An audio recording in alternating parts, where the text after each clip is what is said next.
All right there, party people. What's happening, you filthy animals? Tonight we are showing Village of the Giants, and Tom Baker, no relation to Tom Baker, Doctor Who, is confused thinking that I was showing Village of the Damned. Well, I'll have to talk to him about that. But on the panel with me, as always, is Juno 2000, and we have our new lovely special guest. Lauren is with us. She is hailing from wherever she wants to say she's hailing from, and I'm from Chicago. See, there's a lot of stuff. You can say whatever you want, but there's a lot of stuff I keep, like, because that's we value people's privacy and stuff here. Like my girlfriend, nobody knows her real name. Nobody knows her kid's name. So it's like, she's just referred to as the chef, the critic, or the kid. So, and, several people here have kids, grandkids, and things of that sort, but I never mentioned any sort of names. I almost slipped up last week on one of them, but corrected myself real quick. So, yeah, I know we've got a lot of new people in the house, thanks to you, Lauren. So I usually go through a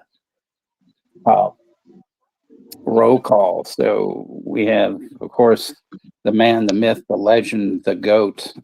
Chester Franklin's in the house. Rosalia is here in the house.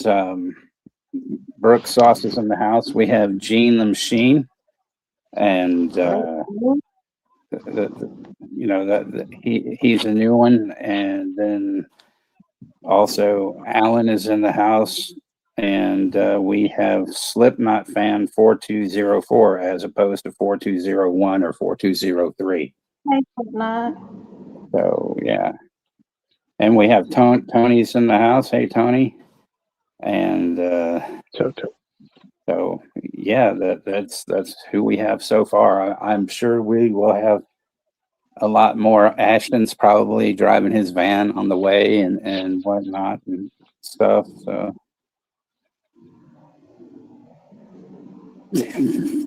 that is not true. Sometimes, Alan has a lot of truth or false things, but,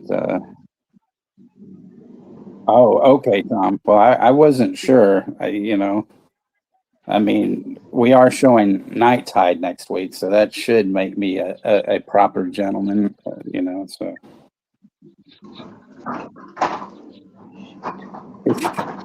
And Jim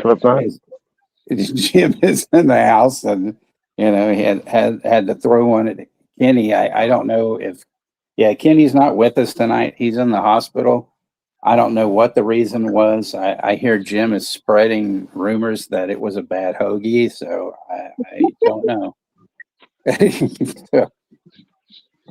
But and Gory Tiger is in here as well. So Gory is full of gory goodness, as we say. So. the movie that you just subjected him to, put him in the hospital. Okay.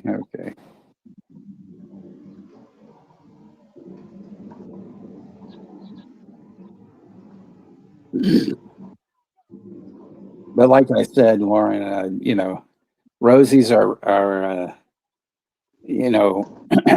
regular punster, and she comes up with things, and she just was talking about how the milkshake draws all the boys to the yard. So I think that's in reference to you. So, but probably her and Brooke as well, because we have several ladies in here that don't get offended at the things we say, because we don't really try to get too overboard, but it takes a lot. Yeah, it takes a lot to offend me. Don't take that as a challenge, though. No. Just kidding. And I feel like if we're going to be Instead of at least be funny. Well, yes, Jim. Lauren is from Chicago, and Alan said that the tarps are off tonight and stuff. And Chester is the king of joke as well, especially jokes about animals and other things. JuneXas is in the house. Yes, JuneXas is in the house as well. So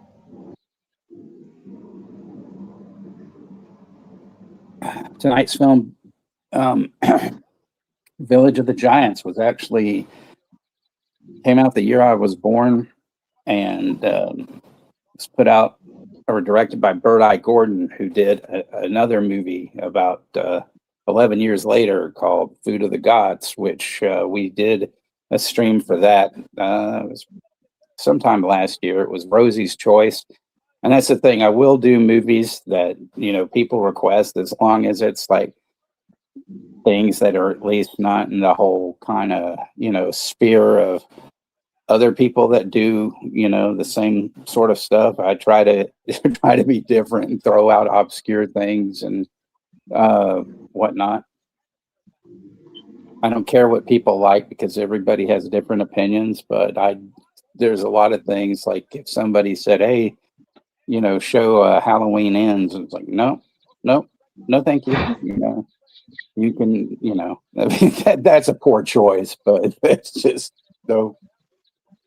Smile 29, or something like that. I'm not gonna do that and stuff.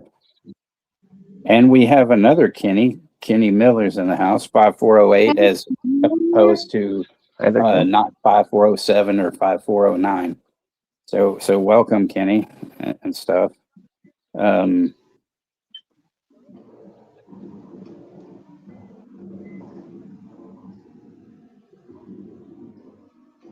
Have I seen Alucarda? Not myself, but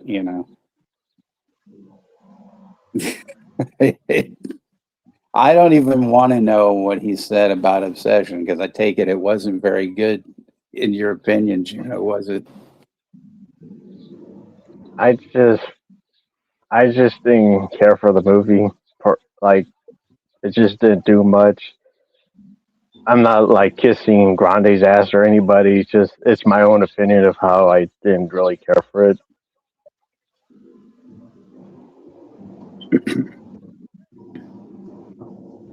Thank you, Tom. I appreciate that comment. That's really cool. He said that he loves me in this channel. It's the Island of Lost Souls. And isn't that the truth sometimes? But like you say, Texas, I love Obsession, but I don't fight with over movies. Yeah, it's just like, because you always say, like, people complain, but they don't see the movie. Like, hey, at least you see the movie. Yes, you did. You did watch the movie, yep. So you know. Yep.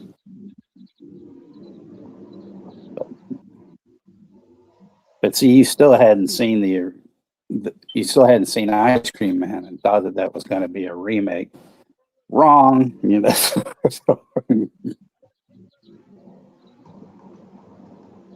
Because I almost thought, but when I saw the Cooties stuff, I thought it was a sequel to Cooties. Well, it has some similar elements, I think, which a lot of movies do anyway.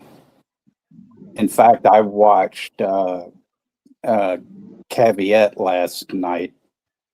I think that's the first one. Man, that was weird as fuck, but I did like it. But it was a bit slow, but it was good.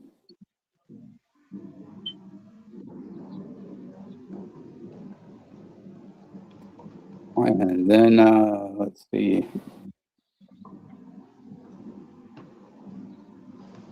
I watched a movie today that'll make everyone cry, but it wasn't a horror film.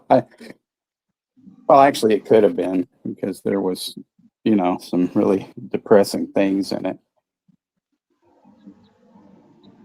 Was a long journey, or the something journey of Harold Fry, but it was really great. I enjoyed it a lot.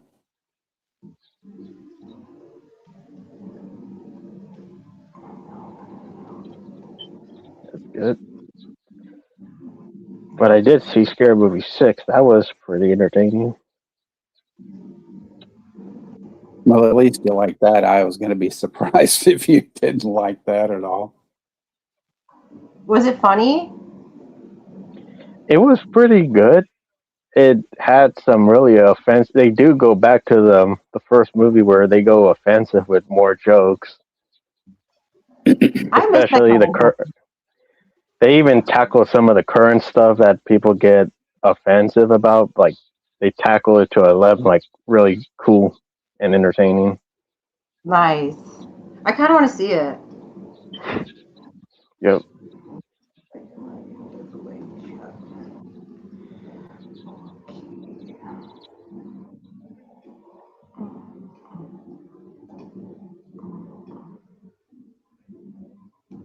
Don't everybody talk at once. My God. No, I'm just kidding. I'm trying to log into the live chat on my end. You what? I'm trying to log into the chat on my end.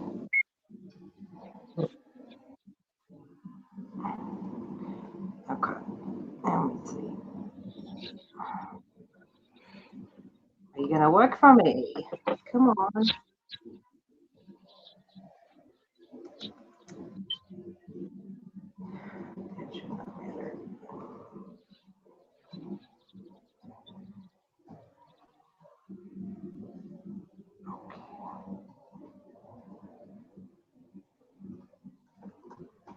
I like Slipknot fans. I like Scary Movie 3 or 4, but most of the ones that made by Natural Lampoon people. Yep. Dang it, why can't I see that live chat? But 5, that's just horse crap.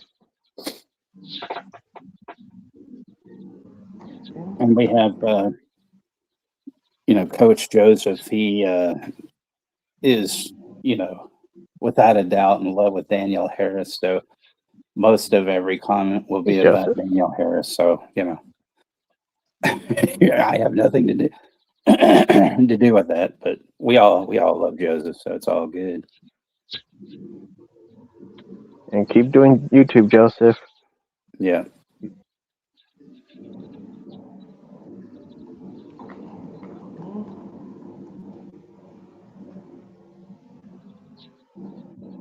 You bring any chips, Juno?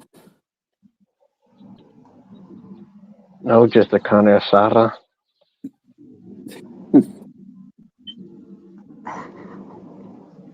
Well, we're in the wrong space to do our bag trick or anything. Anyway, I think.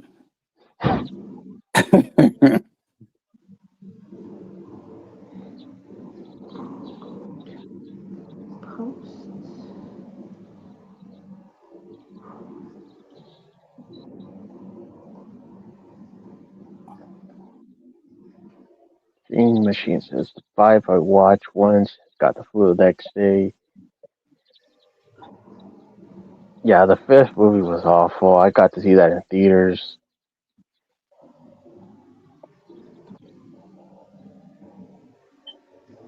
But 6 is much better than that piece of crap. Let me see. Let me get in this chat.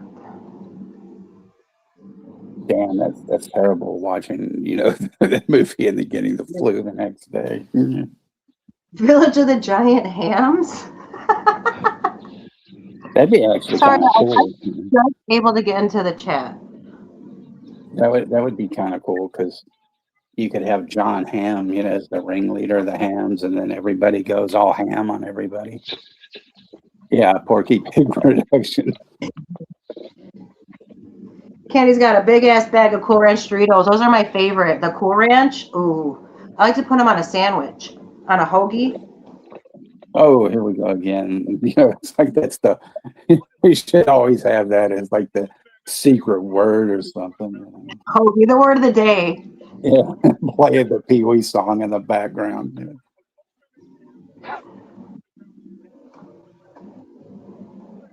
Oh, and then there are times when I just show I hold up a random movie and stuff. So I'm going to hold up Twin Peaks Fire Walk with Me, a David Lynch film.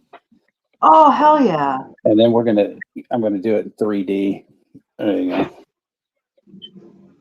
So.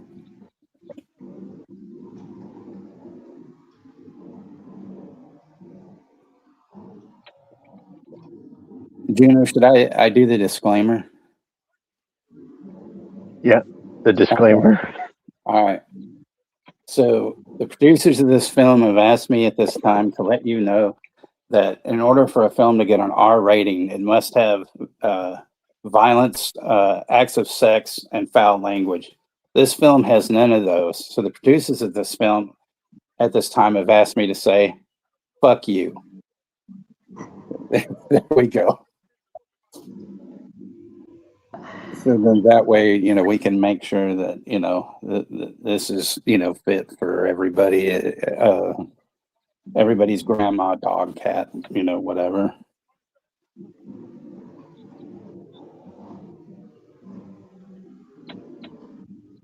Mecca like a hiney ho.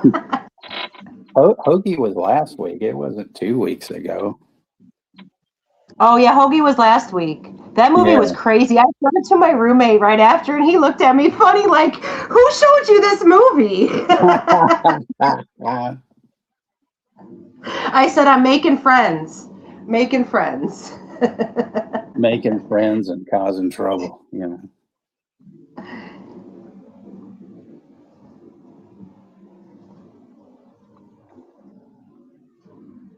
Oh, speaking of Rosie, I made one poster, well, two different ones for the Texican, but I still can't remember anything. And that message that I had sent you finally disappeared on the thing, but it still has there's no responses from you. I think Instagram is fucked up between us or something. I don't know. It's weird. See, Kenny's not here to get all the hoagie love, but the one bad thing.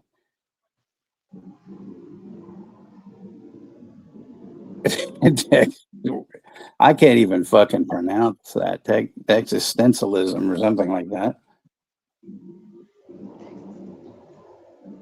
I did remember textual healing though. That was good. Or something, however you wrote it out there.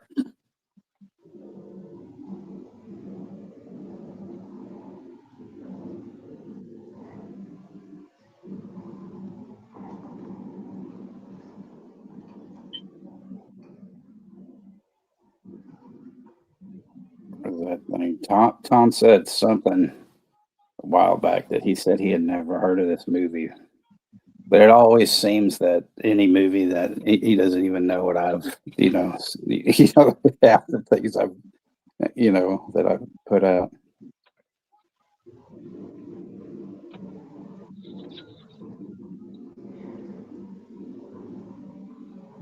Yeah, Kenny, I actually have seen Rubber. I was just gonna say, I've never heard of that. It's about a killer tire, actually, but it's fucking great though. It's fucking awesome. I have seen that, and I saw that, and then I watched The Hobo with the Shotgun like right after. Have you guys seen that? Oh man, that's a good one. Great movie. That movie's Roger fucking Howard. Awesome. About the killer tire, horrible but great. Yeah, I like movies like that are horrible but great. Yeah, exactly. I like those type of movies. Oh man, Hobo with a Shotgun is great. I haven't watched that in a minute. But we're huge Rutger Hauer fans here anyway and stuff. Hitcher. That's Rutger Hauer. Juno did not too long ago. We did a watch party on his channel for The Hitcher. And what a wonderful family film, and whatnot. Right.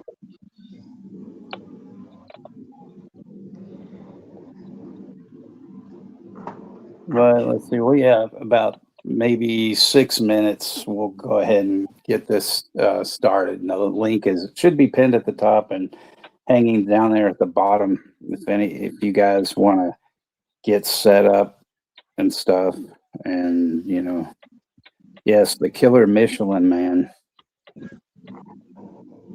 Original Flubber or the remake? They're both good. Remake with Robin Williams, yeah. That was a movie when I was a kid, the Flubber. I do like the original, though, with Fred McMurray and stuff, because I don't know if anybody, has ever seen the Kane Mutiny with Bogart and him. McMurray is such a fucking bastard in that movie. It's like, wow. It's just like, we love Vincent Price. We're huge Vincent Price fans. And hell yeah. there's Witchfinder General, also known as Conqueror Worm, where he's like this total fucking sadist in that movie. And like, if you're not used to him that way, it's like a total shock when you're watching it. You're like, holy fuck, like, what do you do,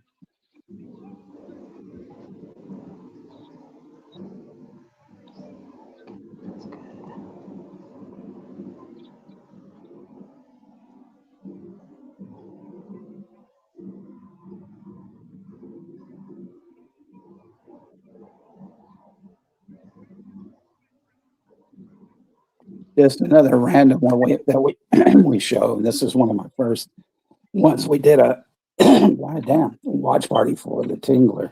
Oh, I've never heard of that. It's a great Vincent Price film. Good movie. Today I saw a poster for Attack of the 50-Foot Woman, like one of the original posters. It was really cool. I've never seen that movie though.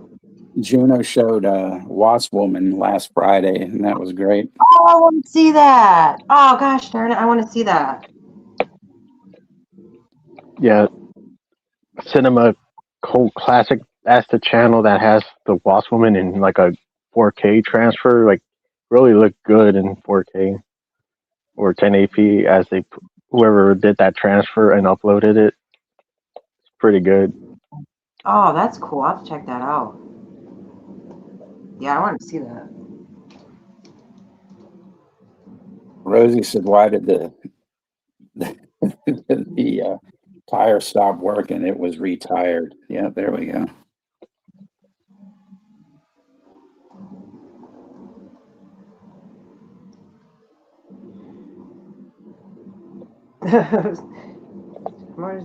I love John Waters. Oh, we're huge John Waters fans here. John Waters.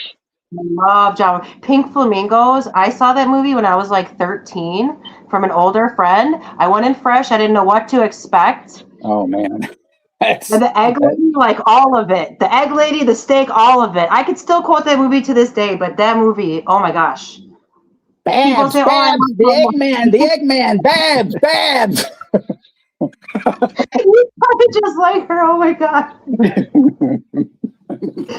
Oh my gosh. And Divine is just a presence on screen that's unmatched. Oh, yeah. That is I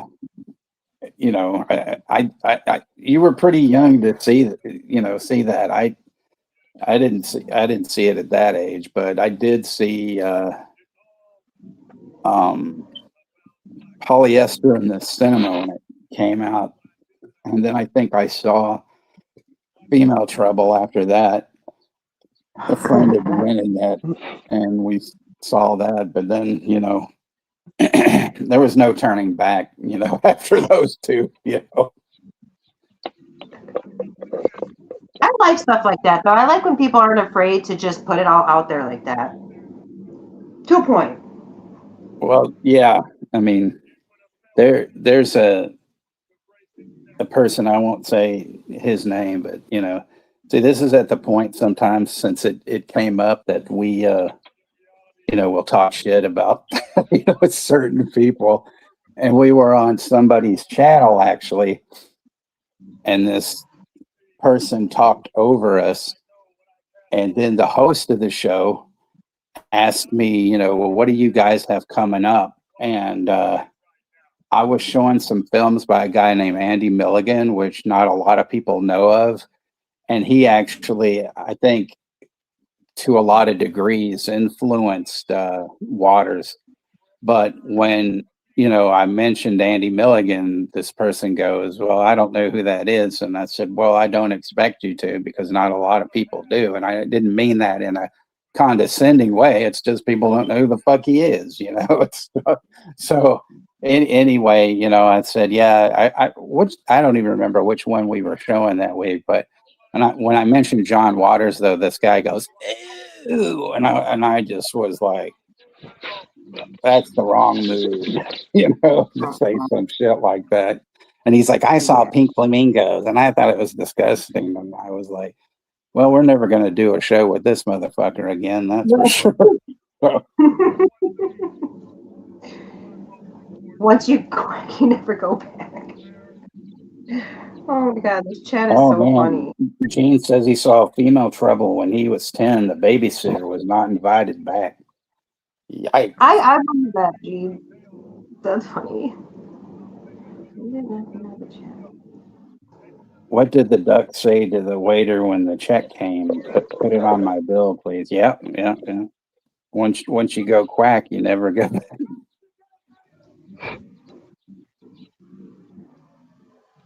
Yeah, I'm telling you, I wouldn't know what to do with these guys because, I tell them all the time, I'm the only, they're the only reason I'm here, so.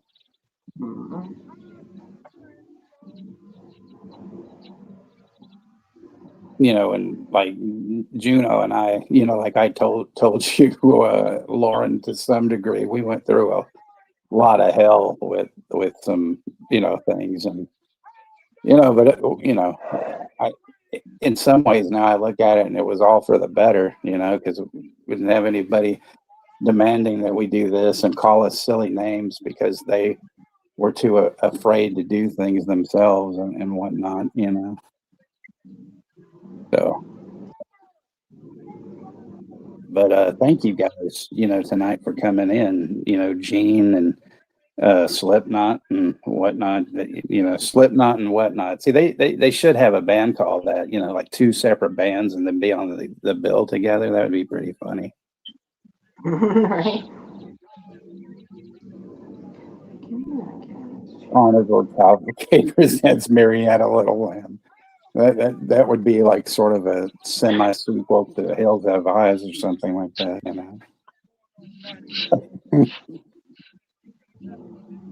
Which our friends Dirk and Darren did a really good deep dive into the original and the remake of Hills Have Eyes last night. That was a good one. So if you go to the channel Subjective Perspective Collective, check that out. Check all their stuff out. Those guys are amazing. I've been on there a few times, and then I had them on my channel a few weeks ago, and we did a watch party for Burial Ground. Hey, I'm going to grab a phone charger really quickly to plug this in. Sure. I will be right back. 1 second. All right.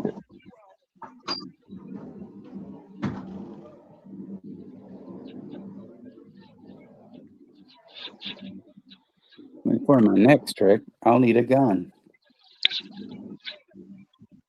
Juno, how dare you say that? What? I'm like that dude from Jaws. A what?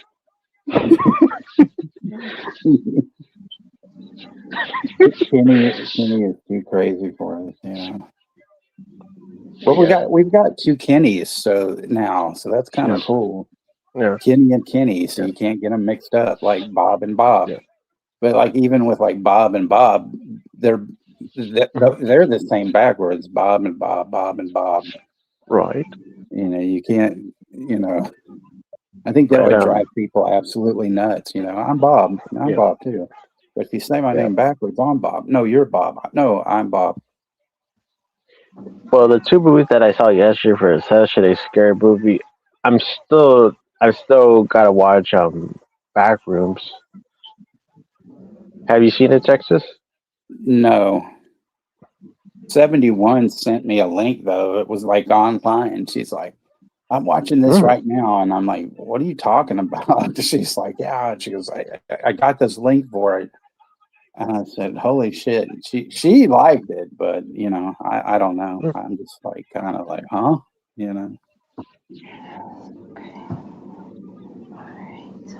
For my next member, I'll need 3 French rolls, a bucket of mud, and a toaster. Man, I like this guy. Hell Gene yeah. is hilarious. Yeah. he is. Wow. That's fucking great.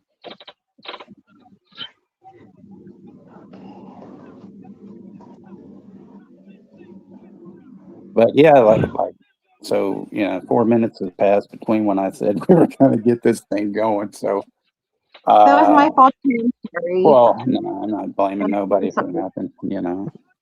We tend to yap on here. That's why sometimes we do random streams where we can just talk for like 2 hours about whatever the fuck we want to talk about. Because I mean, a lot of times I think probably like when people come in here, I mean, the people that know us know us, all too well. But then the people that don't, I can just imagine somebody coming in there like, I thought there was supposed to be a movie. What the fuck are these people talking about? This is weird.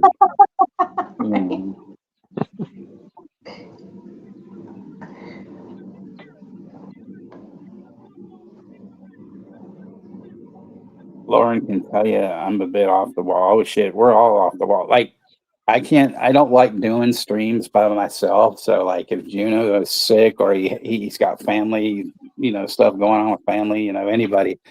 And it's just like me, and I tell everybody, well, it's just me tonight. So you're going to have to put up with me. And Rosie's always, you'll be fine. Don't worry about it. But for some reason, my adrenaline will just go off.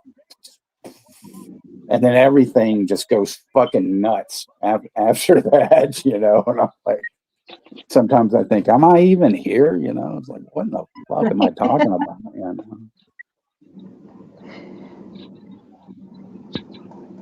Oh, Slipknot, you saw Backrooms? Oh, I hate when that happens. The audience ruins it. They ruined Norbert for me. That movie Norbert. The only time I went to see like a comedy. Yep. Was it good though? I want to see that. There's so many movies I need to catch up on. Yeah. Seeing movies when you have a bad experience happens to all of us. I saw that. We were talking about that. Some of those things, you, me, and Kenny. But there was one I forgot to mention. I think it was that one with Anna Taylor-Joy where I think it was Ex Machina. And so it was me and the woman I was seeing at the time, some drunk hobo, sitting in the front row, just drunk out of his mind, dropping his cans of beer and all this. And he really wasn't the problem. I mean, he would shout shit at the screen, but he didn't bother me. But there were 2 women that were about 3 rows in the back of us, like friends, I guess, that hadn't seen each other. And they wouldn't shut the fuck up, It's like, oh, do you remember blah, blah, blah? And I really wanted to stand up and go, shut the fuck up, just like, oh, man, it was so bad. And then though mixed with the other guy so drunk at one point he was yelling, I love you to the fucking, robot, and shit. And it was just like, what the fuck, Norbert with Eddie Murphy. Yeah, that movie Norbert with Eddie Murphy. That's the one. I went to see that, and a bunch of people brought like really little kids to that, and their kids would not sit down. And I was just like, please, I want to laugh. I want to see this movie. That was a good movie. I was telling Juno, like the first Conjuring, it was like me and a friend of mine. There was some guy in there, and then these 2 women brought their kids. The kids were already crying and flipping the fuck out before the movie even started. And then they start showing the trailers, and I think one of them was for The Last Exorcism. It was for some exorcism movies. And the kids are just like, ah! And so then like the guy that was like maybe a couple of rows in front of us, he moved 2 more rows to the front. And so then we moved like 2 rows for like where he was. And then some fucker didn't close the door to the theater, so the theater next door is bleeding into ours. And it was so fucking loud. And my friend was just pissed like the whole time. And he's like, "This movie's horrible." I go, "It's a good movie. It's just that these motherfuckers won't shut up." It's like, so, we told them, that all the nonsense we had to, they wouldn't give us a refund since we saw the movie, but they did give us free tickets. So we were, happy about that at least. I To worked deal at with somebody.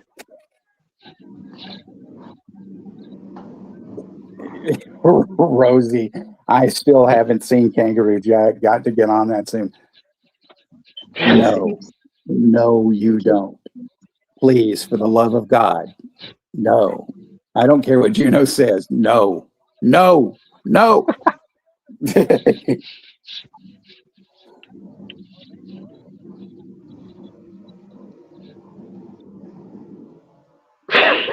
There needs to be a specific place in the theater for kids and drunk. Yeah. Seeing Cloverfield was a bad experience because someone brought their kid, their baby, crying. So it ruined me to see a Cloverfield. Oh man, when I saw Cloverfield, this friend of mine, it was opening night, midnight show. This friend of mine calls me up. "Hey, you want to go see Cloverfield? When? In an hour?" I'm like, "What?" I go, "I don't think we're going to get seats." And he's like, "Yeah, we will." So by the time he picks me and my girlfriend at the time up, the only thing left was like, I think first and second row. So of course it's like this the whole fucking time, and it's like, oh shit. And so the screen was so big, like, I mean, I couldn't tell, like what the fucking monsters looked like or anything like that. And I really hated it. I was like, this is so bad. So then when it came out on DVD, I bought it, and then I was like, okay, this is such a better experience to actually see what the fuck I was watching. Right.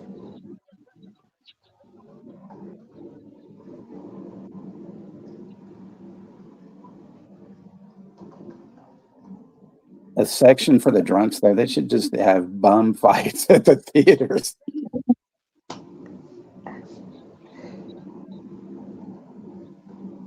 But anyway, yeah, we should get this going for like the third time.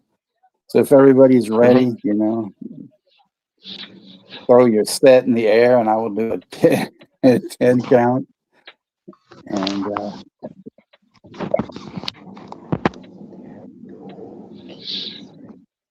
Kenny said he's watching the movie Teeth tomorrow. Yes. Now that is a movie everyone should see.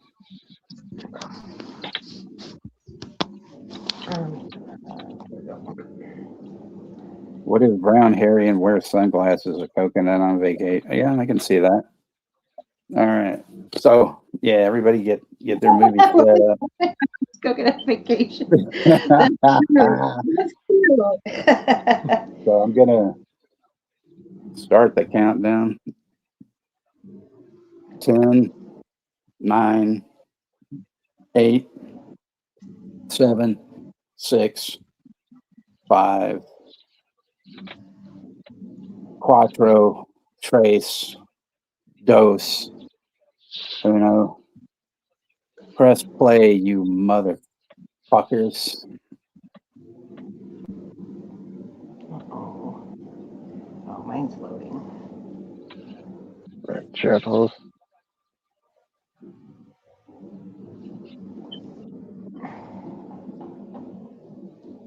I'll have a bit of a lag because I've got I'm watching it on my Blu-ray, and it has the Kino Lorber and then the Studio Canal thing. Why is it not working?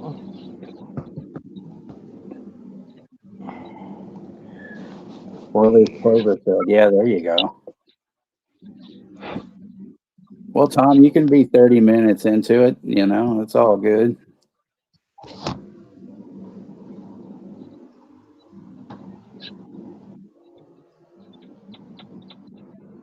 is it not working? No. Oh my gosh. So yeah, like I said, about 11 years later, Bert I. Gordon Oh. did Food of the Gods, the real story, about the rats get giant and all sorts of stuff. And yeah, just recently, the blonde Joey Harmon, she just recently passed away a couple of weeks ago, which was a shame. But you have a very, very, very young Ron Howard and his dad, Rance Howard.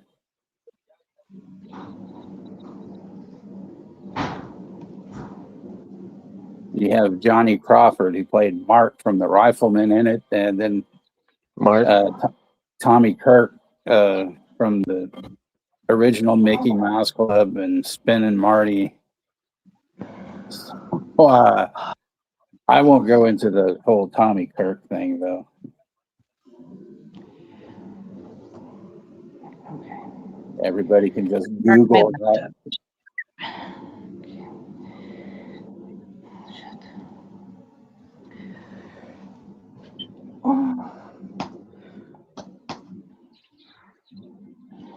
Oh, come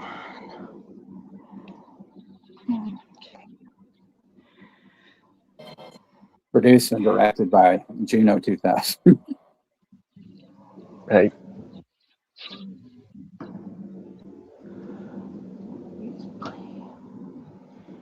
Why is it not? I don't care. Just let me watch it. Ron Howard, the God. That's exactly right. Hey, Joseph, welcome back. Oh my gosh. No, don't do this to me. That's Howard the Mallet. There we go. Don't do this to me. Don't do this to me. Come on. That's Joey Harmon in the yellow top. That really short yellow top.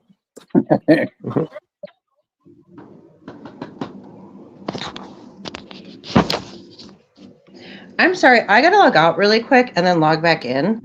My Okay. laptop is not playing the movie. I will be right back. Okay, no problem. Okay, I'll be right back. Yep. You fucking.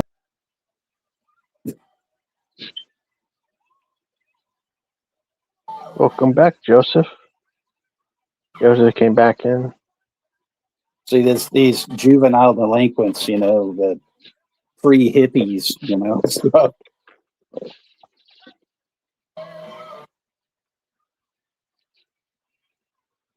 Did you get a chance to watch this Juno beforehand? Yeah, I got to watch it during the weekend. Oh, okay. I did enjoy it. I thought it was I felt like a Roger Corman movie. I'm like, because I got vibes around it. Right. Of like, because you got those type of movies, Incredible Shrinking People, 50-foot tall people, and the Attack of the Puppet People.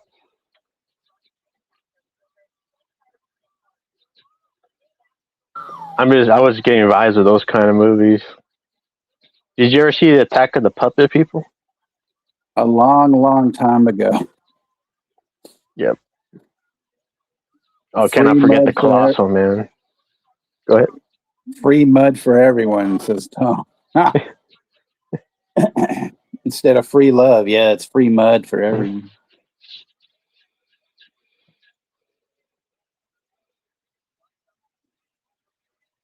I've seen, Cool Hand Luke. Joey Harmon apparently was in that, but I have no fucking clue what her scene was, what she did.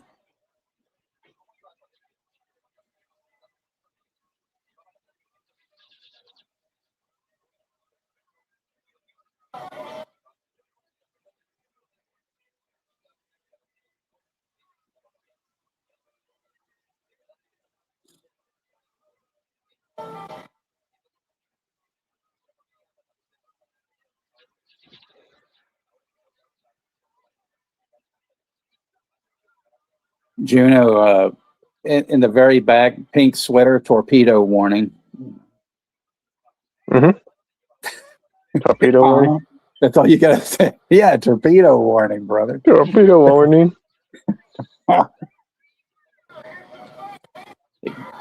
Call that town, Haynesville. At least they didn't say it was Hooterville, Yeah, Joseph. It's a pretty good picture. Yeah, that was a great picture, Joseph. Hungry, hungry hippos. Yep. Why are you Coach Joseph? Because remember when a couple of years ago you were talking about somebody named Coach Pope and the basketball games, and you said something about wanting to coach a basketball team. So that's why you're Coach Joseph.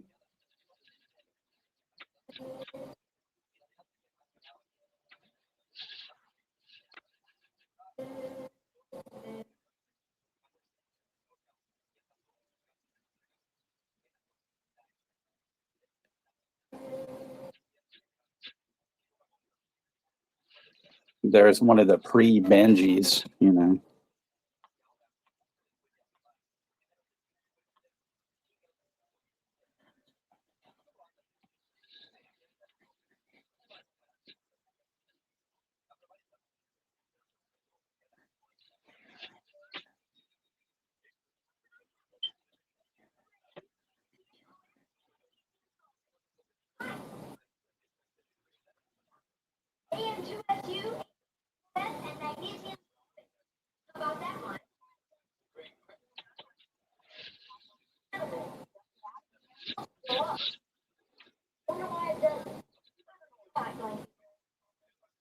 It's young Opie Griffin.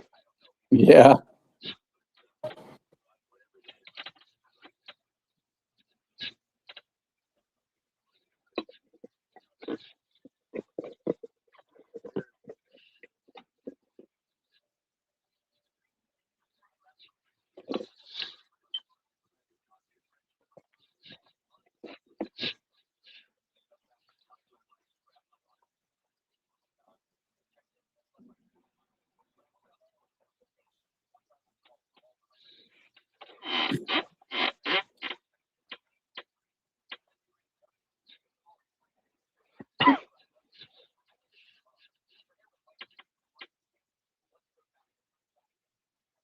Papa Coach. Yeah.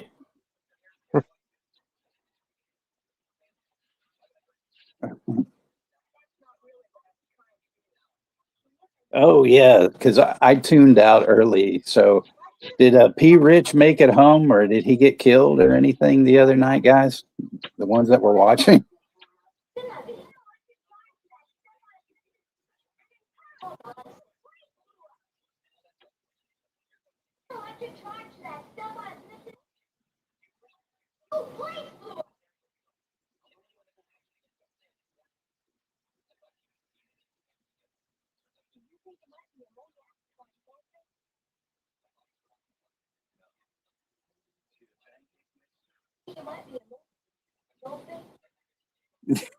Rosie, no idea.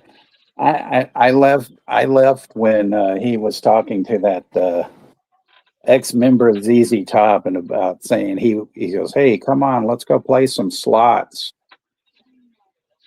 And so I split after that.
Giant ass cat.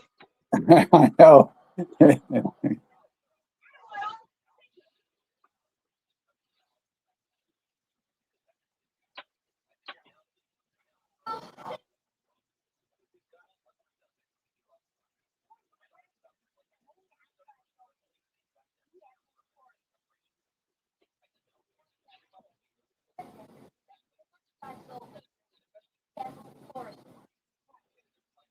P. Rich is in the motherfucking chat. Oh, there he is. He's alive. P. Rich What's up, P. Rich? made it alive.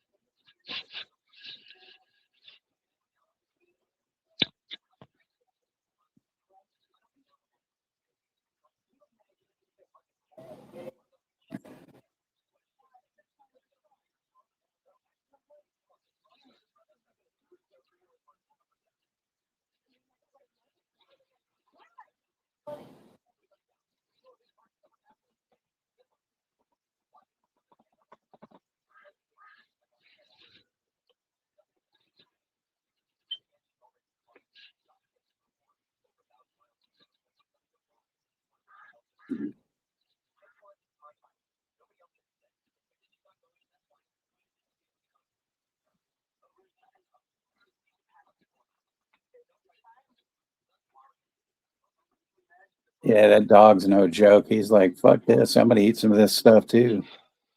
Mhm.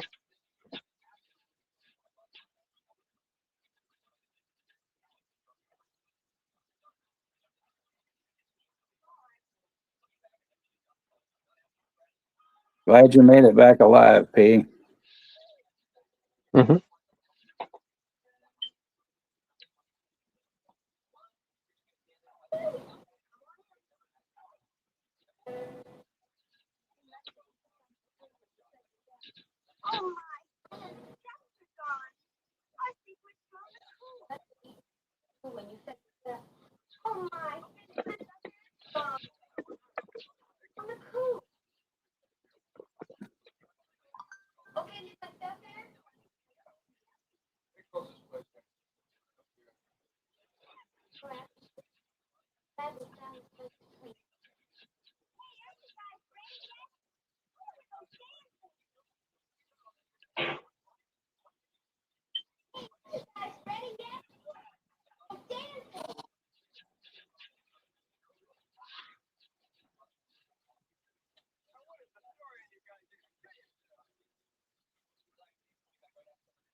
Very young Beau Bridges. Yeah.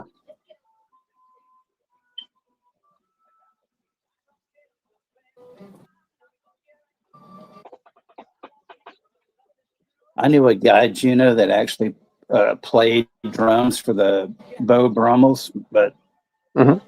it wasn't. I can't tell if it was him in the very back because of course, he was a lot older when I met him. He was like a postman and stuff. So, but he might have played Mhm. like in a later incarnation of him and stuff. Nope.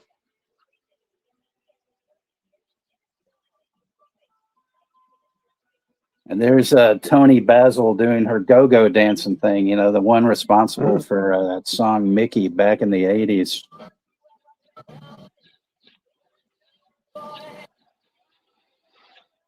I remember she had a run-in one time with Rosie, and Rosie said, "I'll cut you, you bitch." And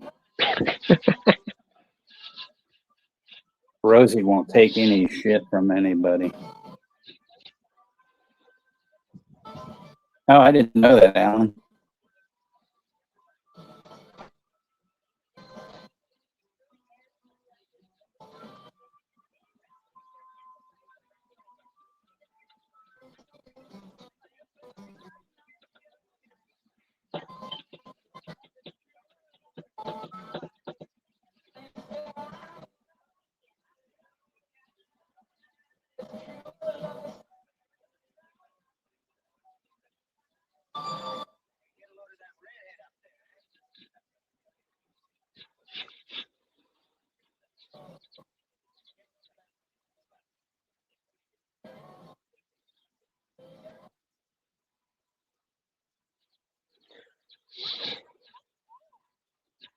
Oh, Joseph, for Halloween, I want more of the Halloween Season of the Witch stuff, the horror anthology. That's the thing I want more that for them to do.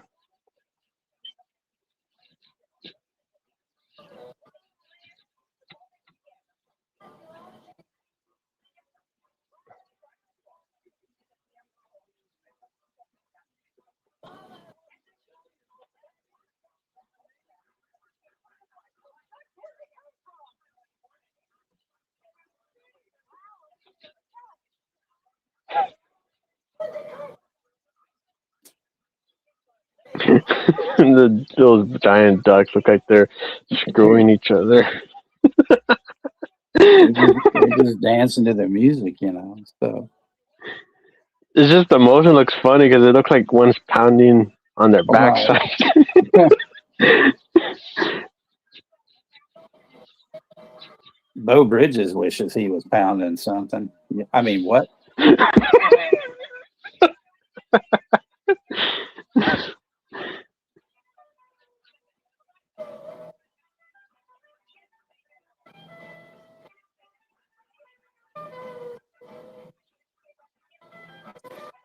Well, that's good, P. I didn't, when you were on there and I said, "Oh, are you going to get into a brawl?" I was just kidding around. I didn't think you were gonna, go crazy and or whatever.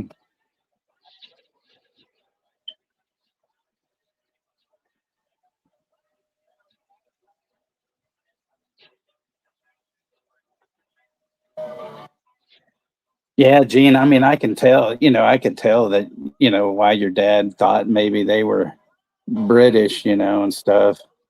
I mean, it was either sometimes the exact opposite. Some English bands, some people would think they were American because they would sing in a American accent and stuff. I am so sorry. I couldn't get my laptop to play the movie. My roommate set it up for me and he didn't do it through your link. He's like, let me just pull up the website. And I was like, you got to do it through the link. What point are you guys at in the movie so I can sync up? Let me get you a timestamp. I'm so sorry. No. We always give each other timestamps, so it's not a big deal. I feel like I'm trying to be sabotaged on my end. I feel like my roommate's trying to sabotage me. See, 1 second. If I'll be honest. Let's see here.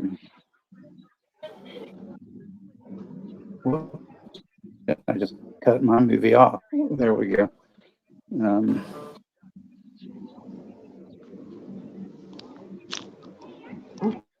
Oh gosh, darn it! We're at Oh my God. 1948. Okay, perfect. Thank you. You're welcome. 1948. Boom.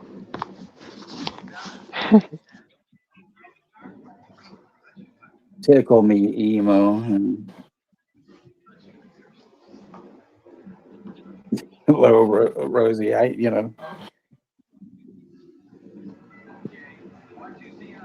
Kenny, in the hospital, probably having a bucket of chicken or something right now.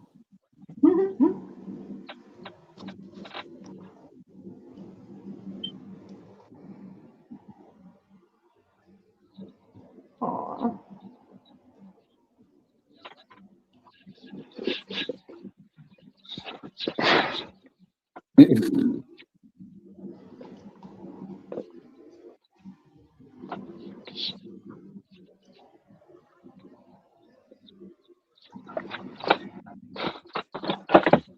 Hi, the Hatchet Boy. Hi, everybody. You guys haven't met me. I'm Lauren. I'm sorry about the technical difficulties. Thank you for your patience. Next week, I will have it down pat.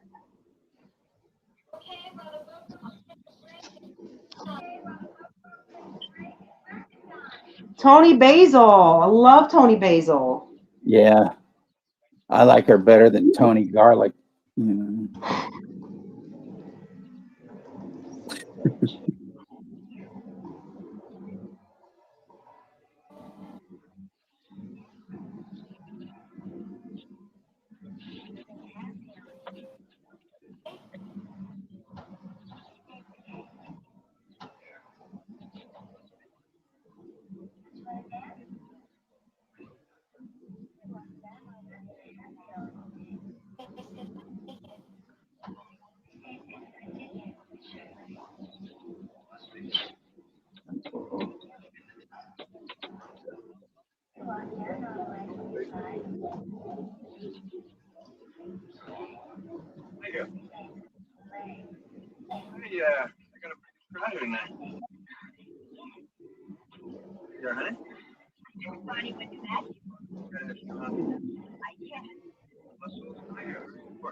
Yeah, hey Kenny, sorry about that. You guys know I'm a dork and an airhead.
I think these guys would give you a.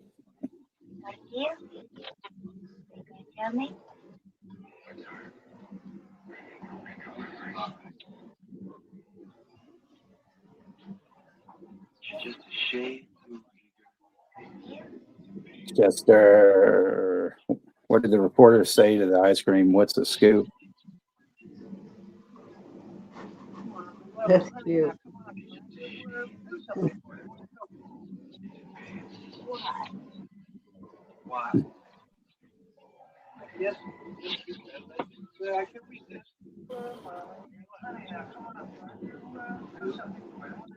See, the one thing you could say about this movie is that it's not just feminine wilds; it's male wilds as well. It's, Beau Bridges is trying to be all suave and everything.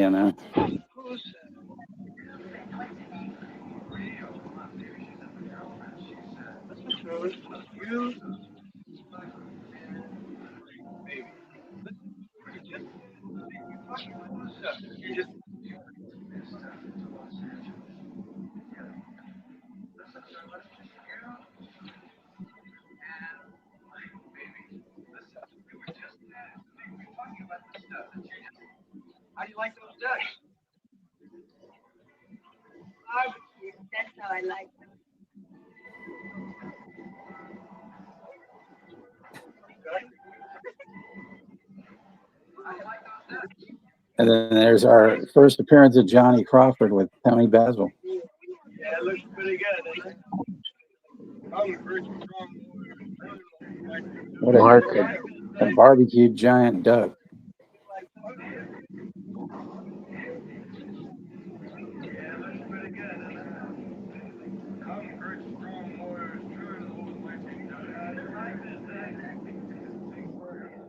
Ooh. I love the fashion and the bikinis.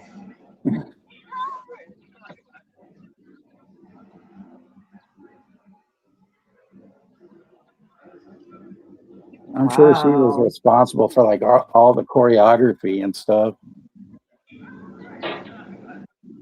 guys find a place to sleep? Oh, yeah.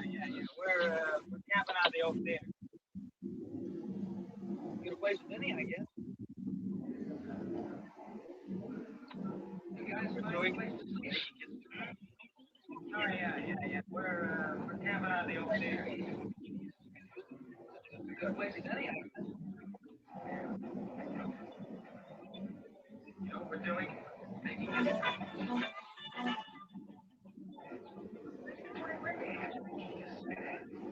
Figure out how to make some more room.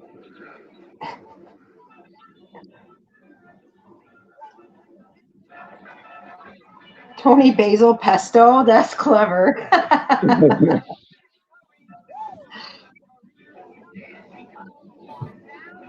All right, here we go.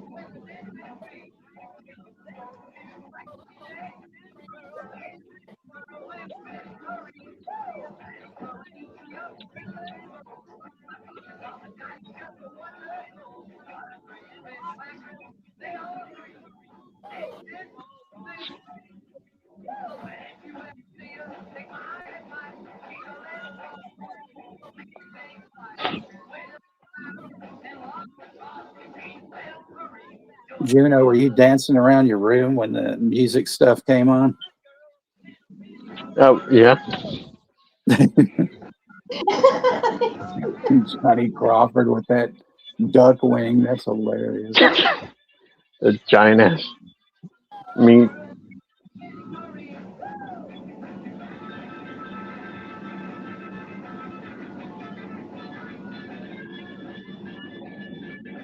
They're really doing the elbow. Right. Yeah.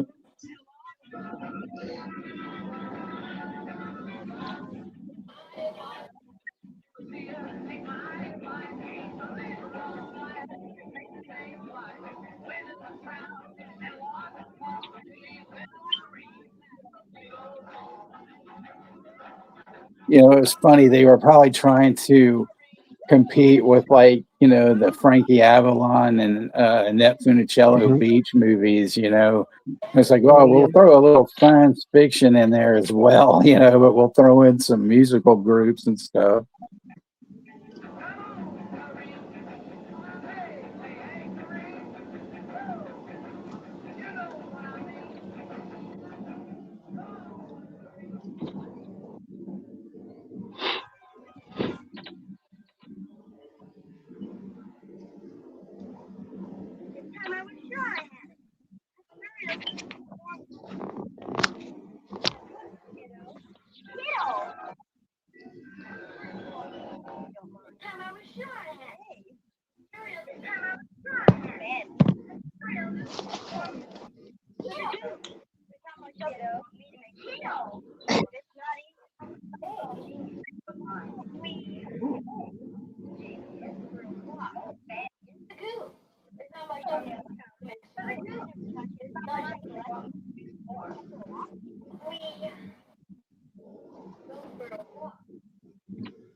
Dances on his channel, not here. I got into that music Yes, you did. documentary. So yeah, well, he was dancing here on the channel. Especially Devo.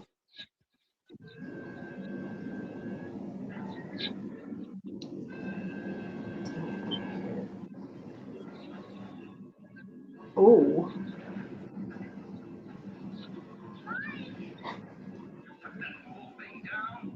Incoming Pitchfork singing dedicated to Andy Milligan and his love for Pitchfork.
Not with me around. I like the school better. Gonna find that valve.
Where do cows go for summer camp? New York. There we go.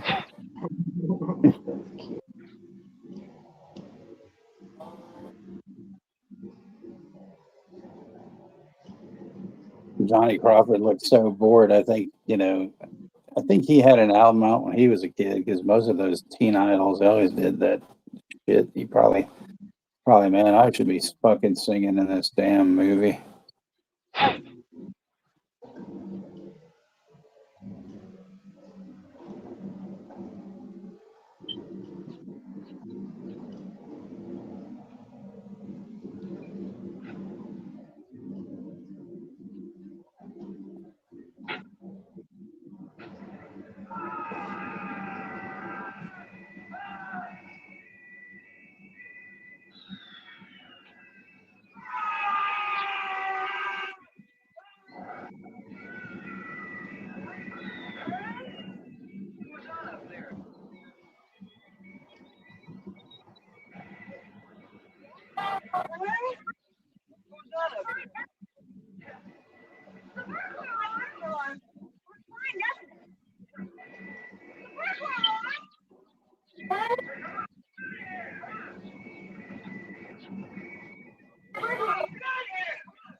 AST Toni Basil, she could cut a bitch.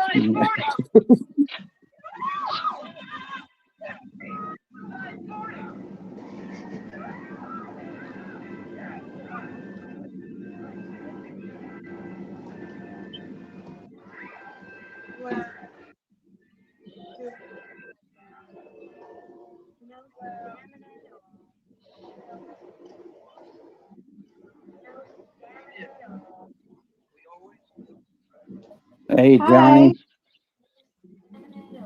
Hey, Johnny. They got it. One of them ran off. I was going to stop it, but what? P. Rich, I actually had a friend who went to Tijuana and he saw an actual interspecies erotica show. As soon as I find the formula, I'll be able to make some more. Sure, I can do it.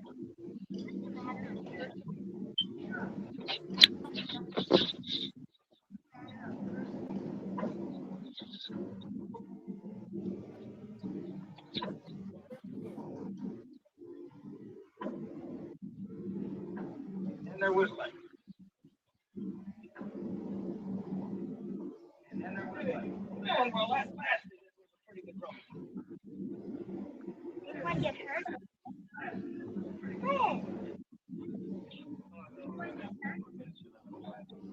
okay, now we got it. Rich, that's what we do with it. Now we got it. This makes everything grow, huh? Last thing. Oh. Snakes, don't be a jerk. Rich, scared? Yeah, he's scared. No, I just got more sense, that's all. I know he said he wants to be a big man. Now you can. Yeah, a real big man. Unless you're scared. So much fun. Chicken. Will you cut it out? Yeah, that's wild. Chicken, huh? Take you out of your mind. Will you cut it out and leave it alone, huh? Pretty boy, if I want to try some of this stuff, just don't try stuff. Understand?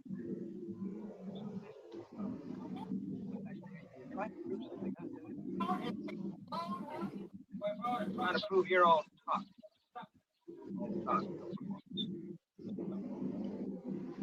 No, I don't believe Tom Matthews is in this. Do something. Oh, why should I? Very interesting. Yeah. You want to try some of it, huh?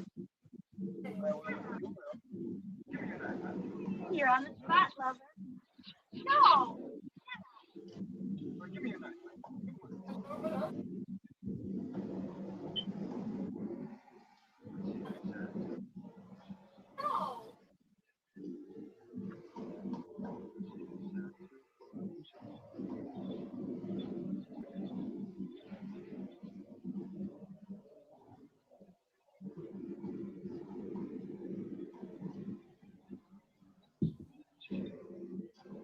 I wonder what that was really made out of.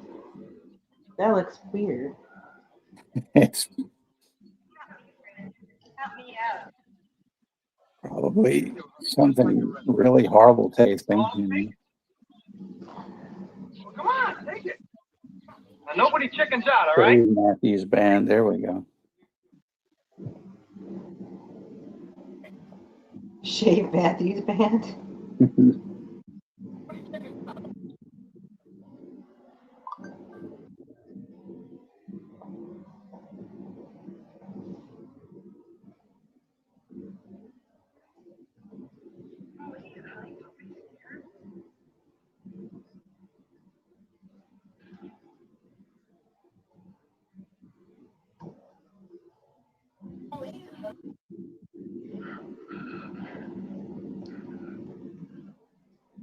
I hate when that happens.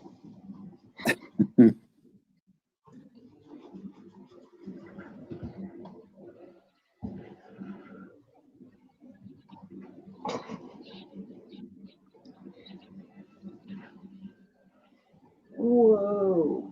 They grow big like Alice in Wonderland.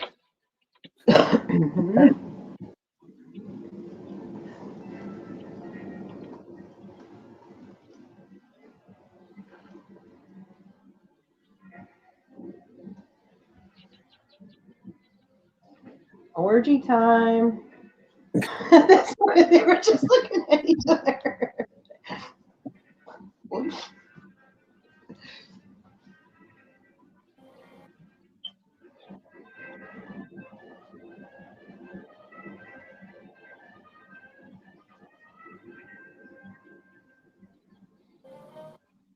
What's the matter, hotshot? Don't you like your new sign?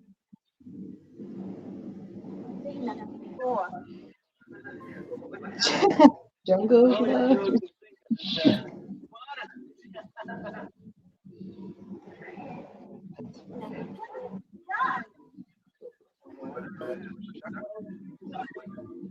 Why don't we make most of it? It's gonna make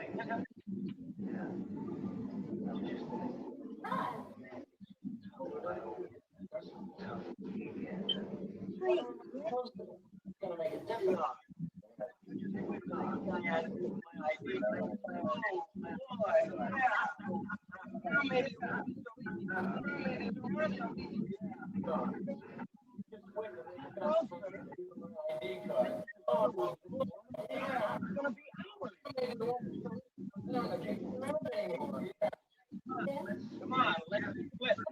Come on, huh?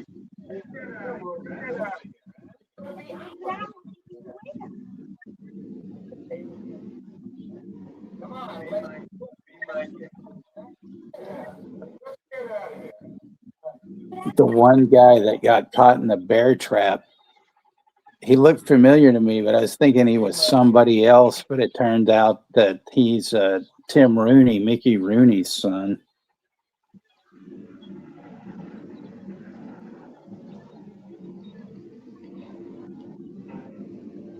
But it seems like Mickey Rooney had a shitload of fucking kids.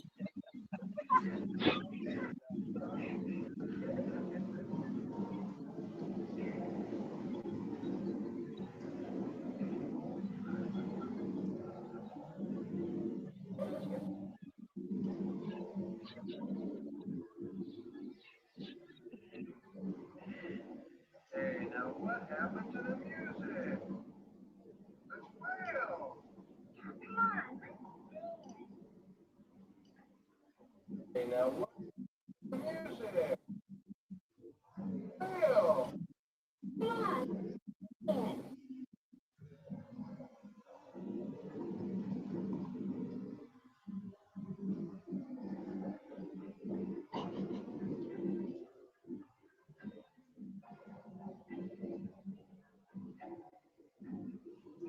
I always liked this, particular song because I'm not a huge fan of instrumentals, but I always thought this song was fucking great.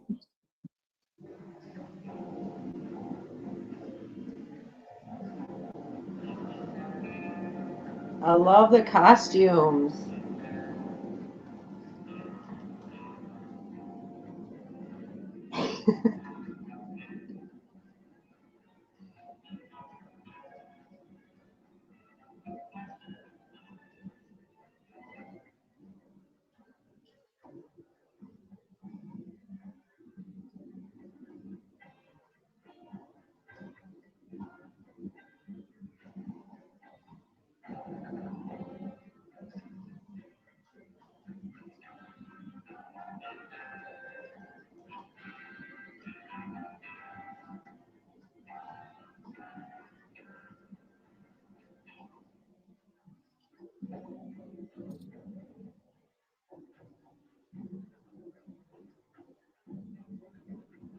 Cheeseburger, Mickey.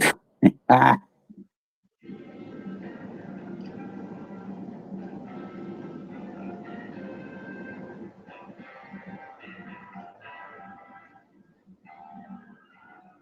I want an outfit like that. Hell yeah.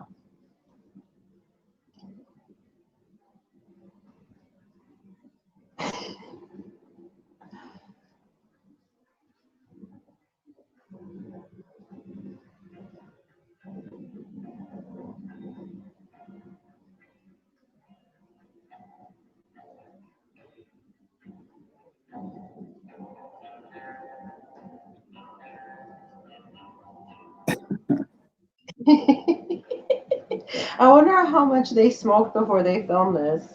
Because they were just, yeah. This was probably really fun to film. Yeah, I bet it was. I mean, I was really surprised that, well, I mean, considering that Ron Howard's dad is in it, he plays like the local sheriff. But I mean, I was sort of, I mean, this must have been towards the tail end of, Oh, there's the infamous scene. yeah, Mayberry, but Alan would know better than me, you know. They smoked more than Texas.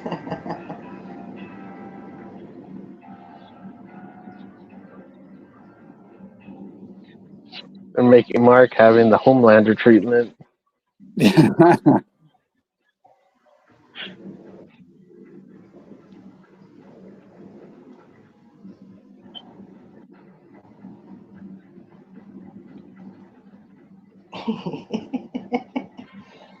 I don't smoke, Tom, so yeah, they probably did smoke more than me, you know.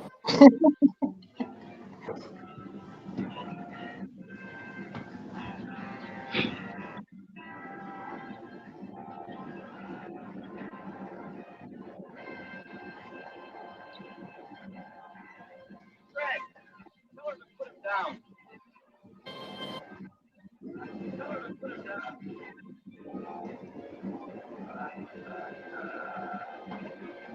Ow! Tell her to put him down. Beat the daylights out of you. Tell her to put him down or beat the daylights out of you. Oh.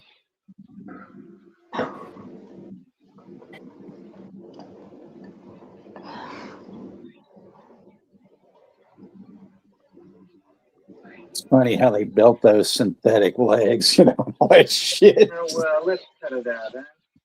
I mean, you little guys are taking this all wrong. We're on your side. All of us against your thumb. How about that, huh? Take all of us against you. Regular guys are going to be part of this. We're just going to help you. Hi, Miss Calaboo. I'm Lauren. Nice to meet you. I just saw you come on the How chat. can you say that? I mean, haven't they kept you around long enough? You can rant if you want to. Love either. We don't like your love either. Nothing to do with it.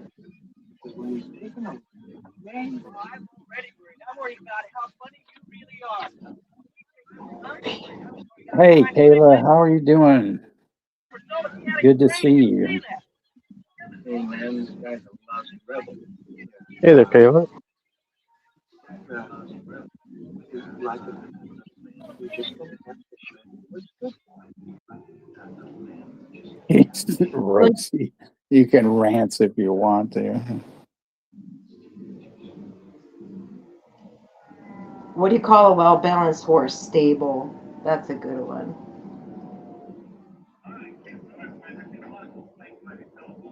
Appreciate it, Kayla. It's always awesome to see you.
have to worry about nothing.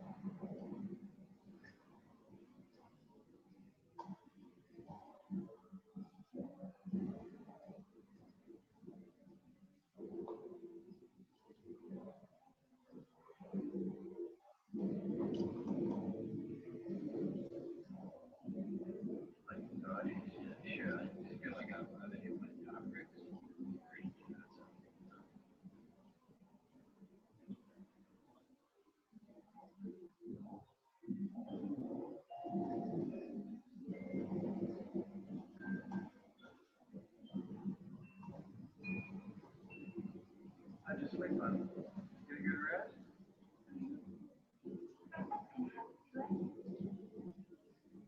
I don't know. One of the last, I guess.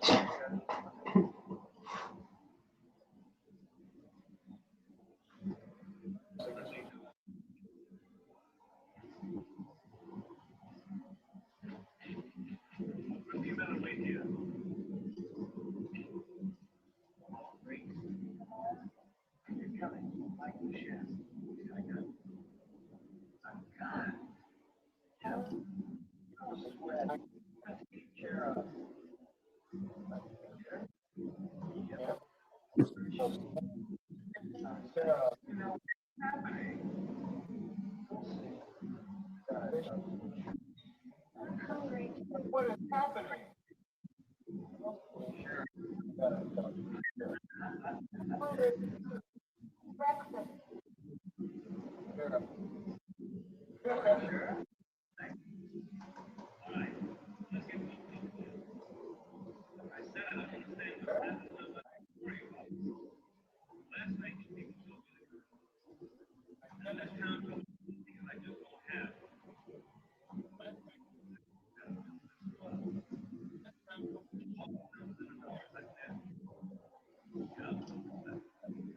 You know, that's clear enough, sure. Only, we kind of like it here, you know. We kind of figure we might stay.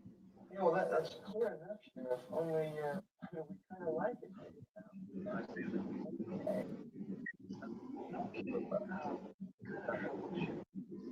Raymond, do you use that gun? Oh, no, Sheriff. How many guns do you have in this town, huh? Raymond, do you use that gun? It's funny how, each one of them, keeps trying to be the boss, it's like just, you know.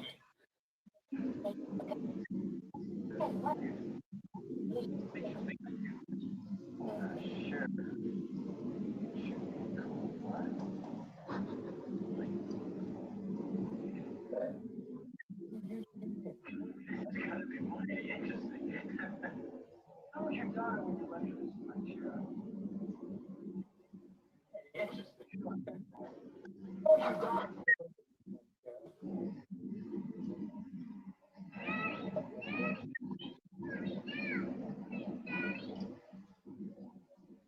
Go ahead, Sheriff. Use your...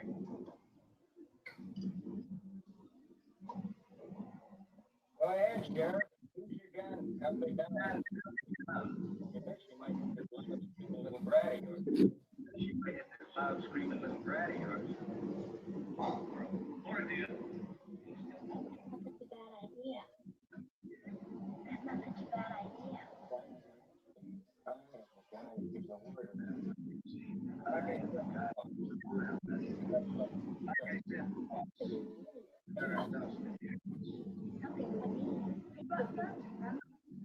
Just like always, keep the kids in mind.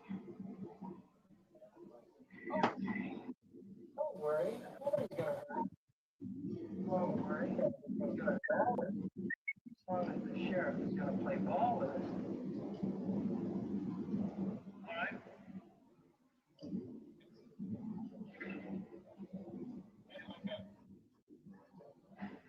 That's my gun.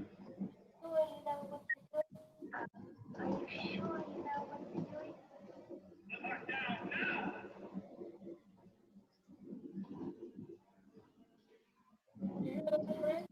Anything we want, that's what he said. Anything we want, that's what he said.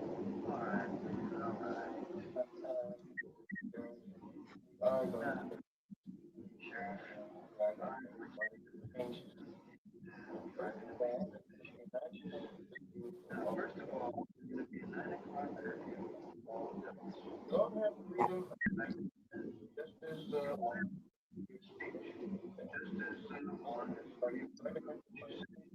every day. You have to find every day. And say our appetite. How do we start right now? Mike. Mike. Why don't you get me chicken? Come on, boy, jump to it. Mike, come on. Jump to it. Mike, come on.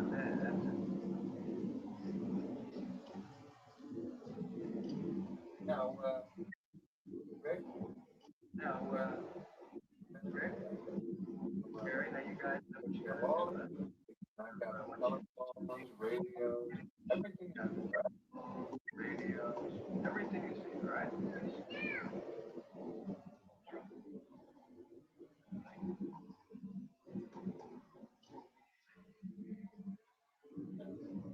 No, she stays right here. No, she stays right here. Nobody can get her. As you told the sheriff, he's going to get her. Right here. Is that clear? Right here. Is that clear? Yeah, we'll take care of it just as well. Yeah, we'll take care of it just as well. You told.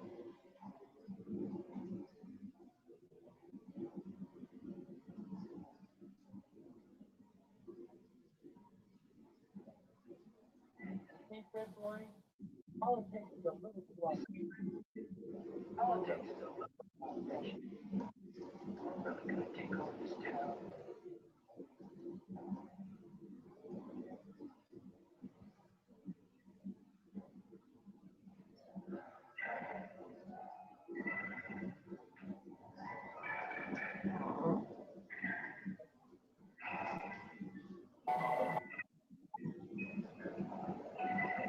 That looked like a mutant carrot, like going into the sink.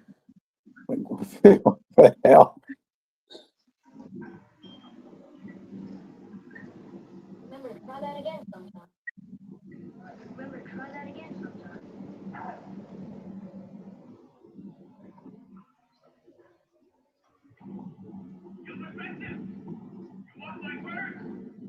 Thank you, bad temperature. You can find a better use for it. Bad temperature. You can find a better use for it.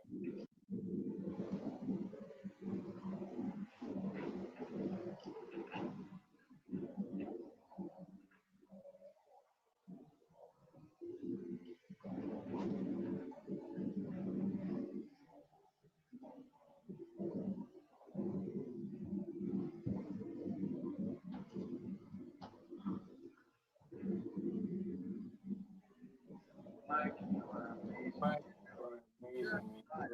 Just fine.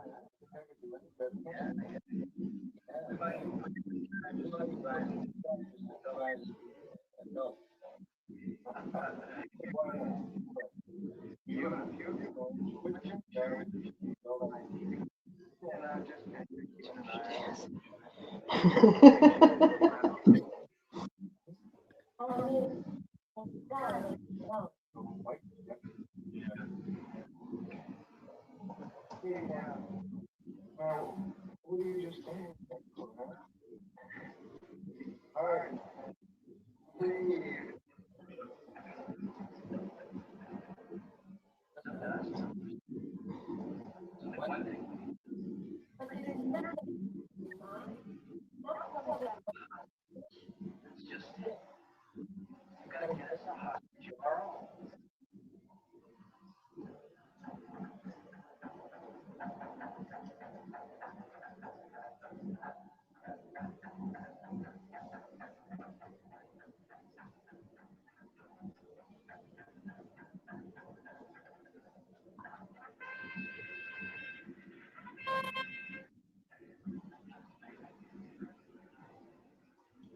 Look at those cars. Wow.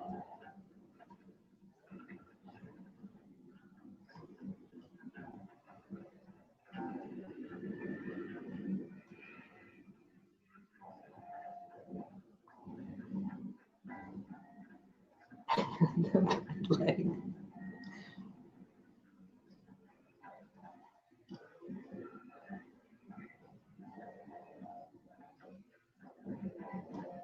He didn't even give himself like time to like, shave his legs.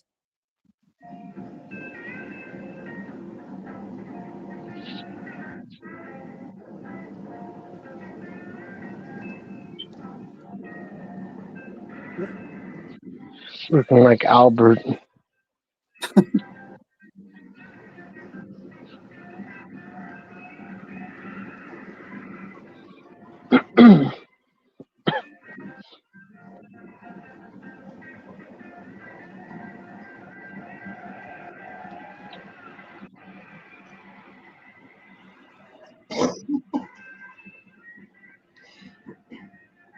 oh, that's a nice car.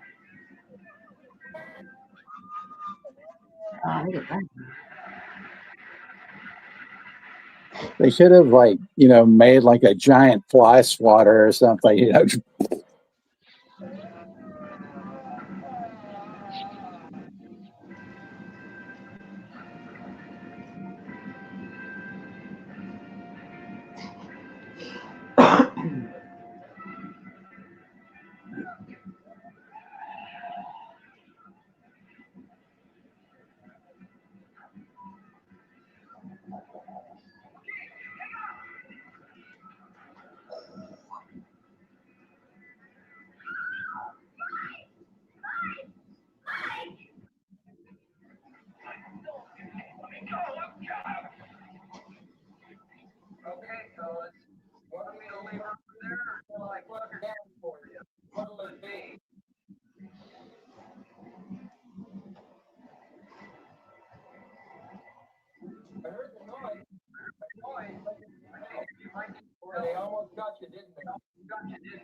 It's not gay if a man shaves his legs if you're a swimmer.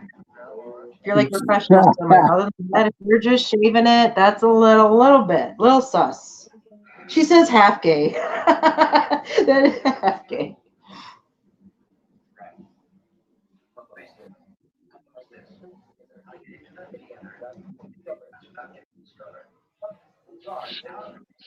Why half gay?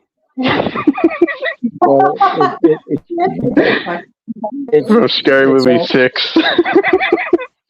It's To be only like fair, half it gay. Only half gay if he screen. shaves one leg.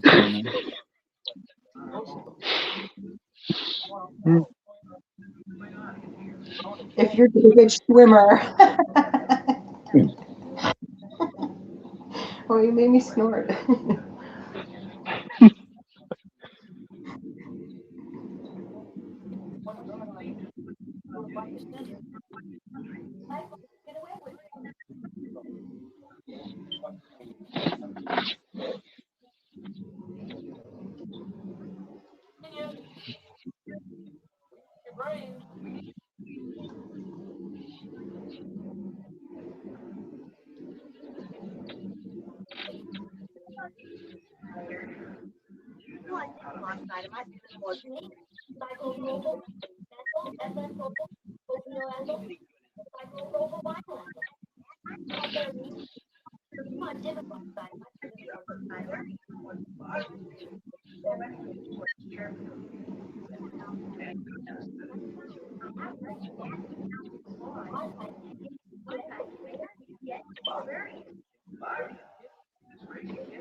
Here we go with best scene in the movie. Go, Tony.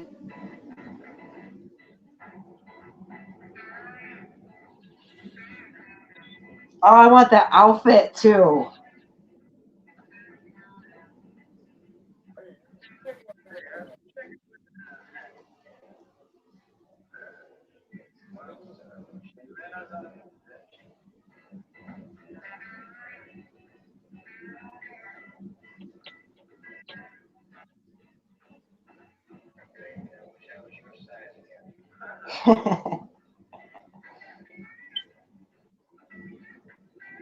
Far out.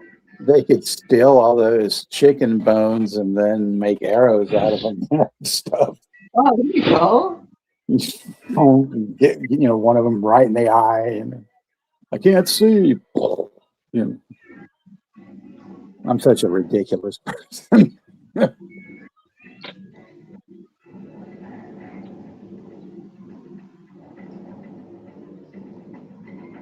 Gosh, she can shake it. She looks so beautiful in this movie. I like her hair. The red instead of the black. She looks gorgeous. When I saw this when I was a kid, I didn't know who she was, and then I remember when that song came out, and I'm like, I was reading all this stuff about her, and I was like, damn, she's pretty.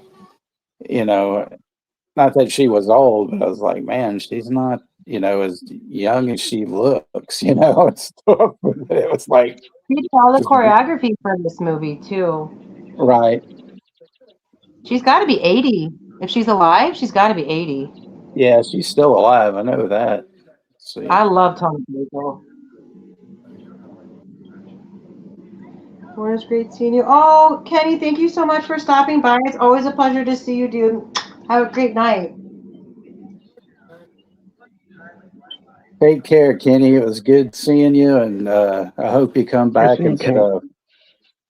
Yeah, come back and it's a good group here. They're like us.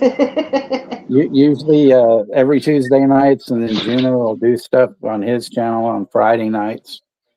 So yeah, P. Rich does stuff on Saturdays. So take care. Thank you so much for stopping in.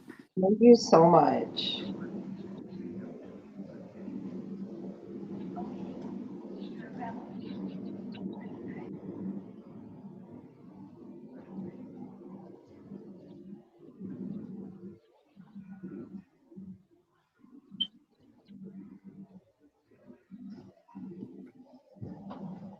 She's 82 years old.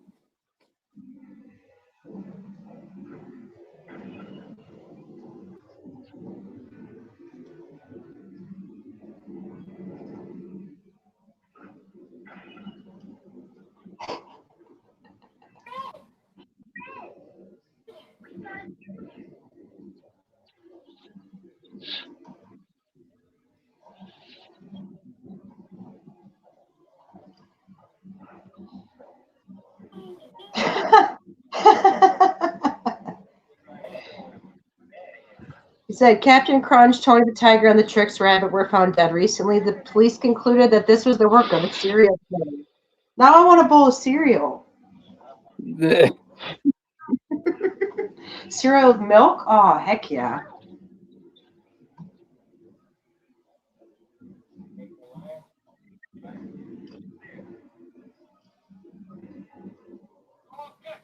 Well, here we go.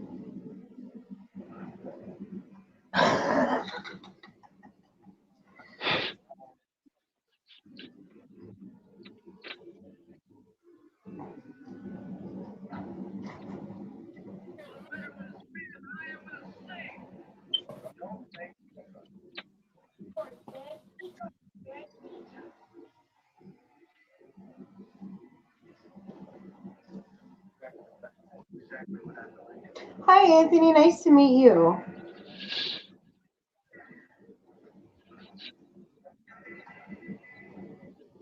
Oh, should I call you Tony? I'm sorry.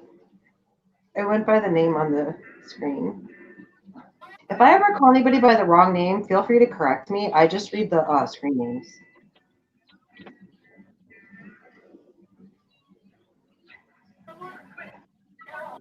Yeah, Anthony, he's always on here all the time. Hey there, Anthony.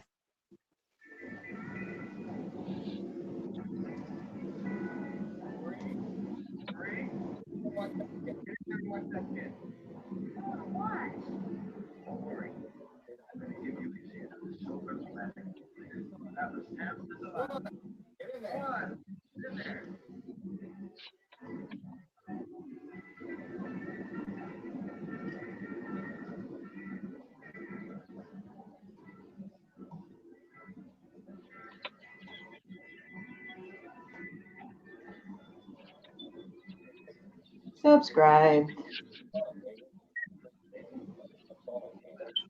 That voice is really like There we go. that.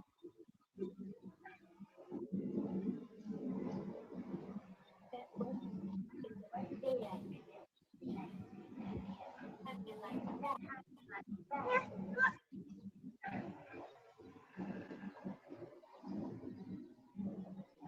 don't try to stay right there and be all right.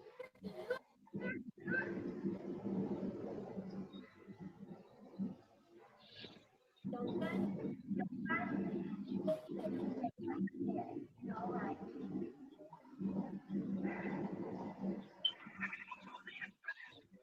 Thank you, Chester.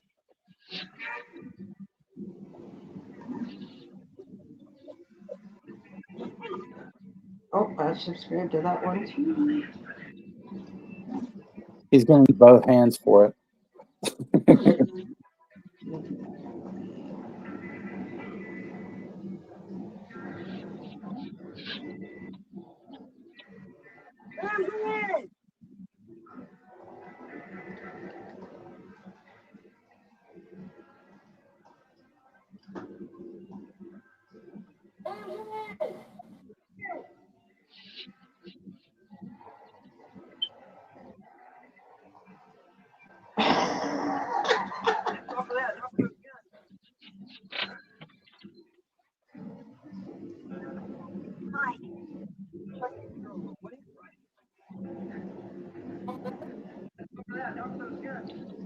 Wolf, come up with another thing. Failing.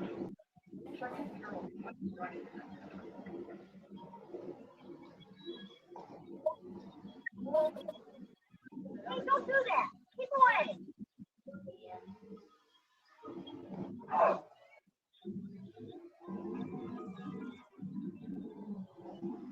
Don't do that. Keep away.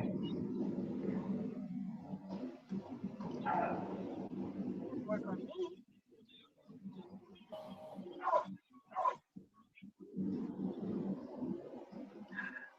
Wolf, I have some private down that you work on me. But good. Yes, you're his manager. And there must be something we can do. What did you say?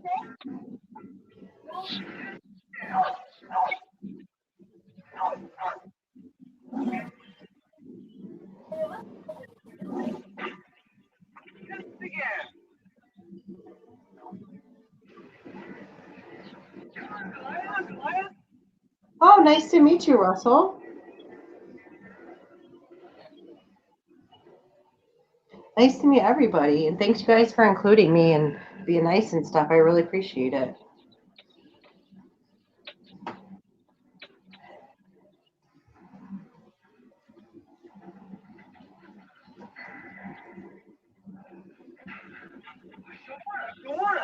After quit. What do we do if we catch her?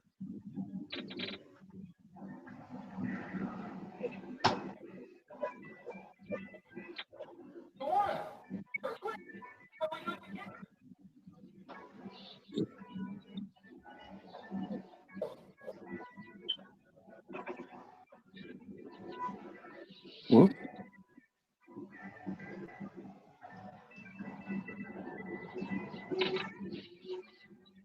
But chloroform, it didn't, work too quick or too long, rather.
bit more, pretty boy.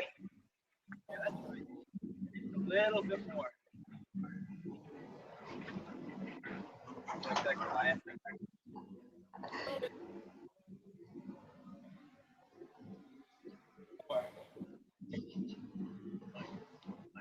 Well, back outside, huh? What you saying, Fred? You need some adjustment, right? Hey, we're going, huh? Leave us alone.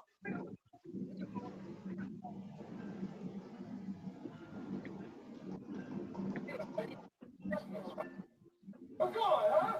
Leave us alone.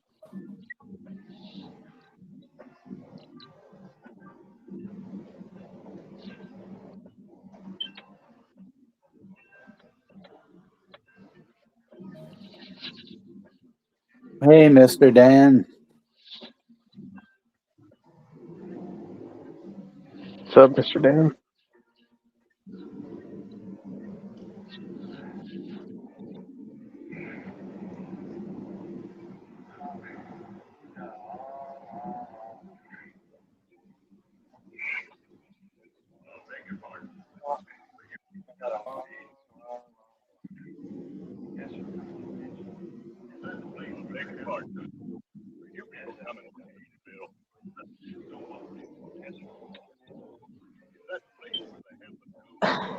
Yes, that's the place where they have to go.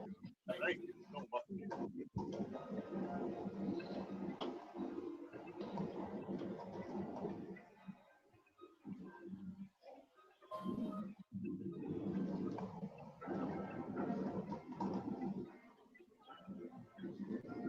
Love it.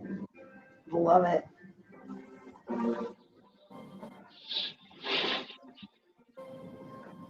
That was a cool movie.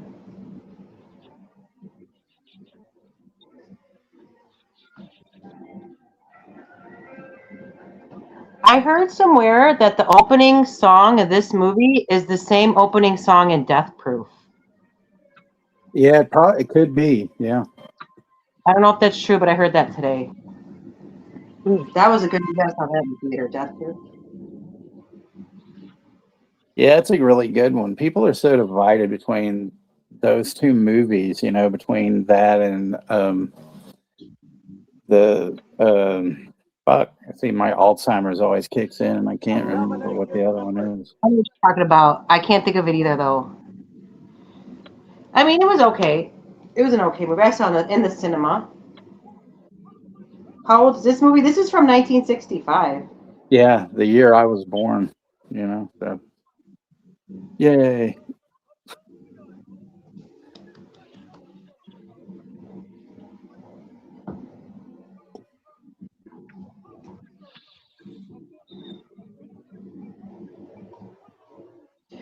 If you hadn't suggested that movie, I would have never heard of it or watched it. I thought that was really cool. I like the costumes and the characters and Tony Basil, gosh, shaking it. All of them. The dances, love it. That was really interesting. Yeah, it's been one of my favorites, since I was a kid for obvious, reasons and stuff, seeing it at the drive-in and all, That would have been a dream.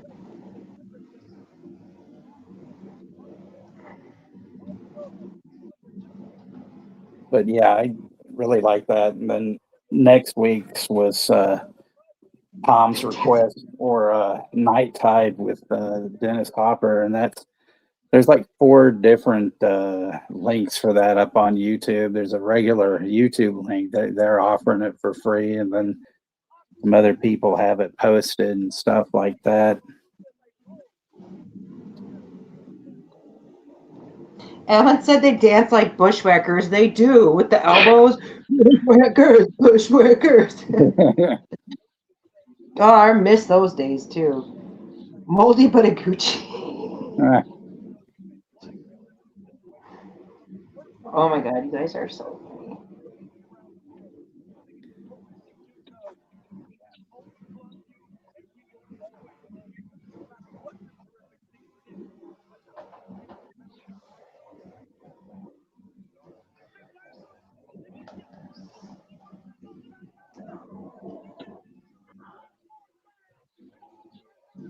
Oops.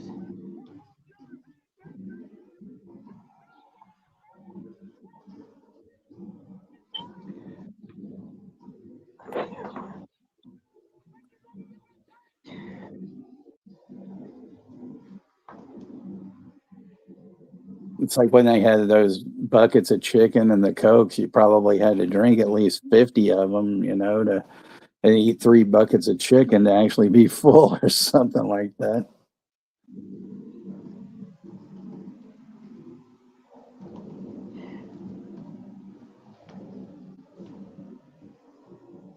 "60-year-old film," he says. Yeah. Wow. What? Wait. Yeah. Well, 61 years now.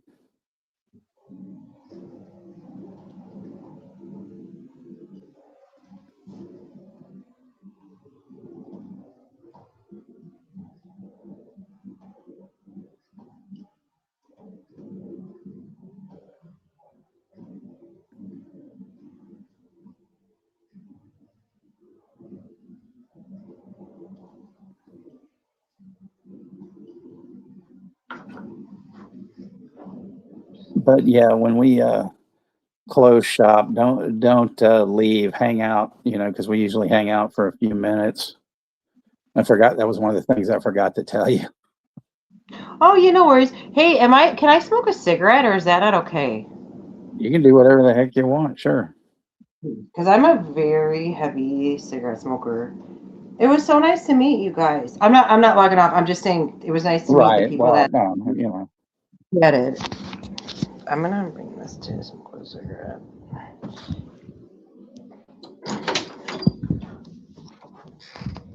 I was thinking about getting a vape for the stream, but I don't vape, but I smoke a lot of cigarettes. So I've been dying. Oh, I've been dying to smoke a cigarette. I could find them. Oh my goodness, where are my cigarettes? There we go. So I was saying before, I was on a live stream on mine. It was my first live stream. And we had 16 people in, and I got really nervous, and I was like, I'm going to go smoke a cigarette. And as soon as I lit up, everybody left the chat, and I felt so stupid. Shouldn't have done it. I don't drink or do anything, but I love cigarettes. I smoke a lot of cigarettes. Well, you're not smoking in my place or Juno's place, so I don't care what you do. It's you guys don't smoke cigarettes? No, I mean, No. What's sad is I quit for years, and then I just started smoking again 2 years ago. Oh gosh.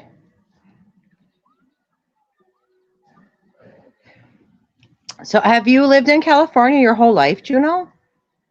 Yeah, pretty much. I have family there. I've always wanted to visit. I lived in California for a good portion of my life. Went from here to there, and then from there and back here. I've only lived here. I've only lived in Illinois.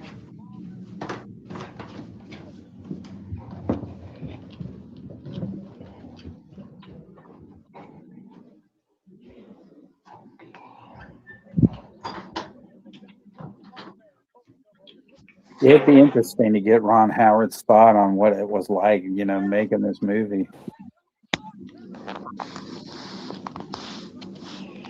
Those lines he had to remember about the chemicals and stuff, I was really impressed. Right? A normal kid probably couldn't even pronounce those, and he had to remember all those lines.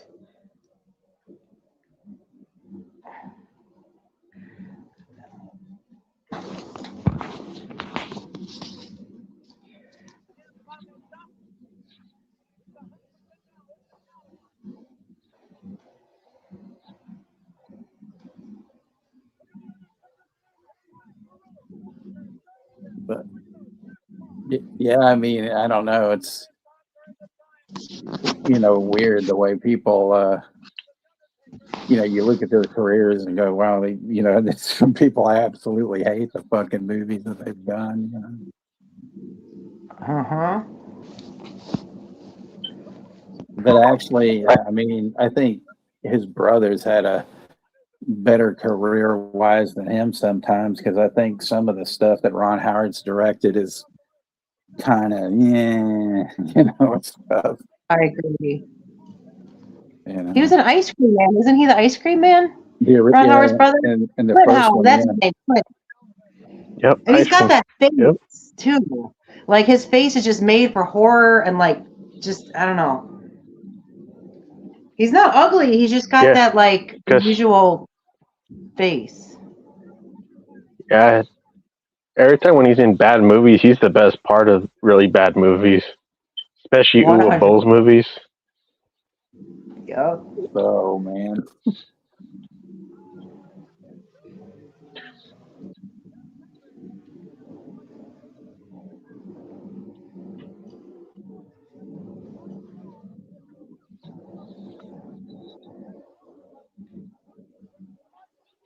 The one movie I didn't mind from Ron Howard was Ransom with Mel Gibson, if you ever heard of that one. Yeah. Yeah, I know That was that a good one. I like that one. That came out when I worked at the video store, so I got to see the screener of that. That was a good one. Yeah, Mel Gibson's really good. Yeah. Oh, I love Mel Gibson. Ashton's in the house. He finally got the van going, I guess, and made it in here for a little bit of time. Hi, Ashton. I'm Lauren.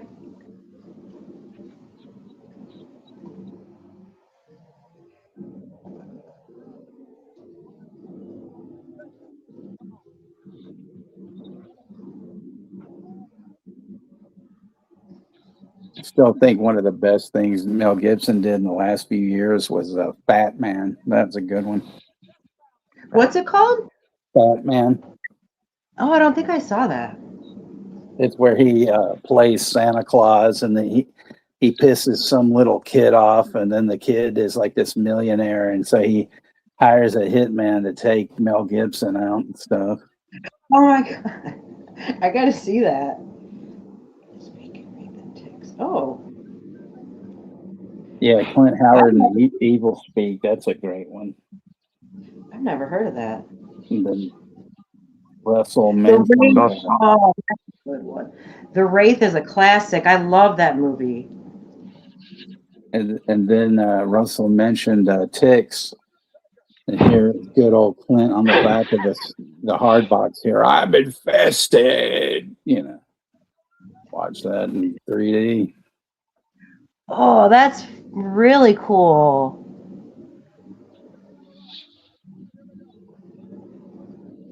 It's Conjuring 2. I don't think I've seen The Conjuring 2. Conjuring 2, Electric Boogaloo. Braveheart classic. They could take our lives, but they'll never take our freedom. Classic. I saw that in the theater in IMAX. When it was re-released. That was awesome.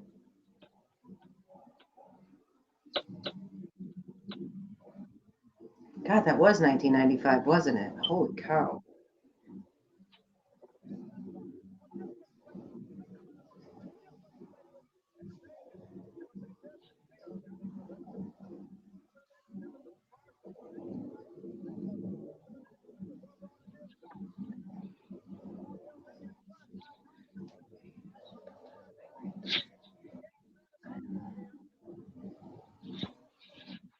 Hell yeah.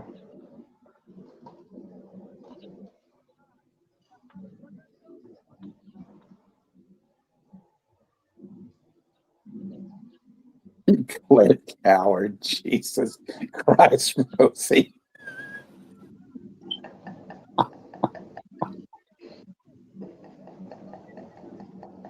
Yeah, that movie, The Beaver, that's a fucking weird one.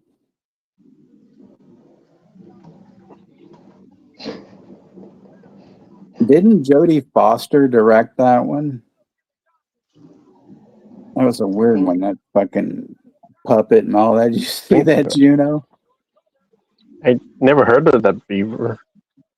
Yeah, it's this one where it's Mel Gibson and I think Anthony Yelkin's in it, and Antonio. Jodie Foster, And I forget who plays their daughter. I want to say Kristen Stewart, but I could be wrong. But it's like he's going through this divorce and shit, and then he starts, he loses his mind, and he has this fucking beaver puppet and stuff. Mhm. Conjuring 2 yams. See, Rosie's getting on a roll now.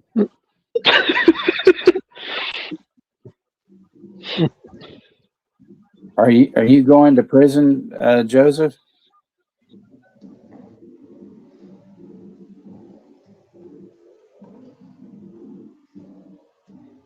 Joseph is making threats to people. Someone is going to prison, and the sentence is for 35 years.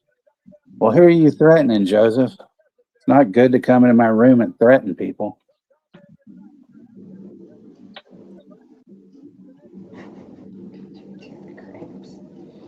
Conjuring 2, the cramps. Yeah, there you go.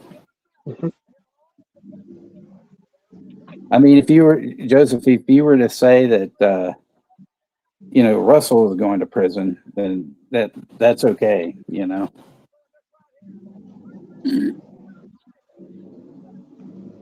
Russell would dress up like Santa Claus and, he'd be going to prison.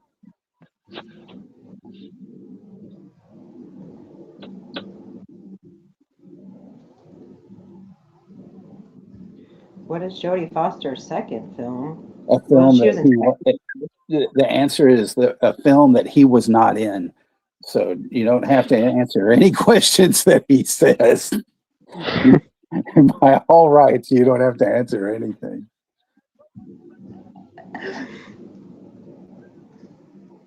Carmelo Anthony, yeah, he did. He was found guilty.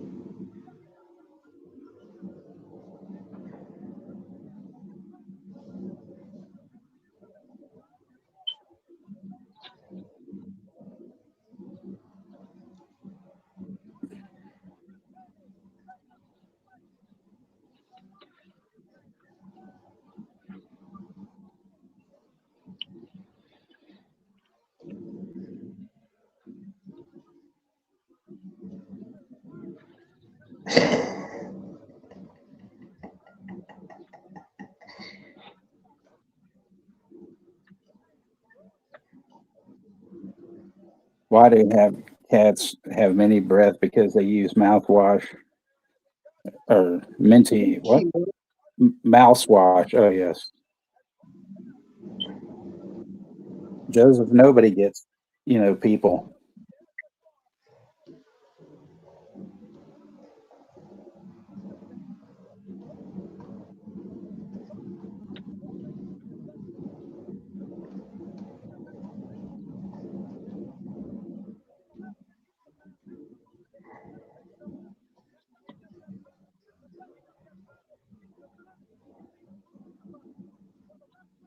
Yeah, The Accused is a good one, but yeah, I can't watch that one anymore.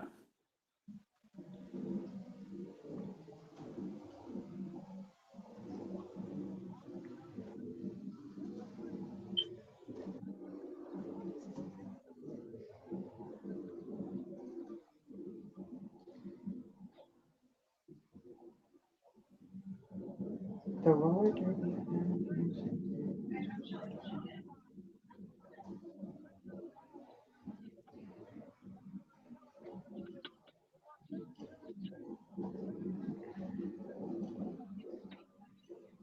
Of course, Silence of the Lambs is Jodie Foster's GOAT movie.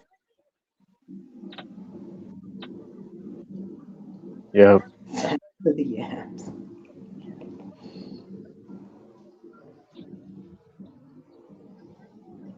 Yeah, Silence of the Lambs. Exactly.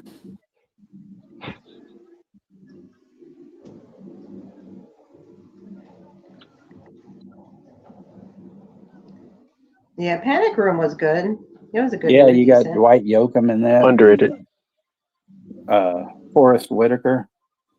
Yep. Wasn't Jared Leto in that too? I think? Yeah. Yeah, Wearing like Because, dreadlocks. We try not to mention his name in here too much. Oh, I'm not a Yeah. fan or anything. I could take him or leave him. Sorry. I noted. You're taking me too seriously. That we really don't exactly like him. I actually just watched this movie he was in about the Yakuza the other day, and he did all Oh, yeah. right in it. But I only watched it because it had Tadanobu Asano, who's like one of my favorite Japanese actors, who was in Ichi the Killer.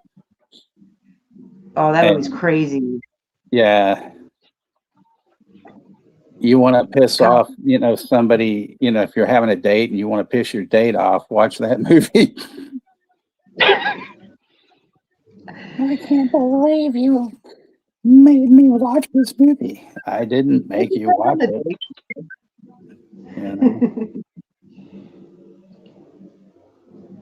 Yeah, Jared Leto. I'm not a fan when he's like the lead actor. He sucks as the lead. He loves himself too much. Like he Yeah, thinks he is shit that and shit don't stink. And it's like, bro, that that's you're why not that that great. that's why that last Tron movie sucked, because that was pretty much his own project of his shaking his own ass. Like, oh, here's my ego. I want to make it a Jared Leto, because originally that was supposed to be a Tron Legacy sequel, but they changed it because Jared Leto put his bullshit ego in it and rewrote it. Panic at the Disco Room. There you go. She said Jared from Subway Leto. Yeah, Rosie doesn't hold back. That's about the she's size of it. She is a equally offensive chatter. Which is good. That's what we always need. I don't use Snapchat. No. I don't use Snapchat. I don't even use Chat Snap. I don't. Nope. I don't.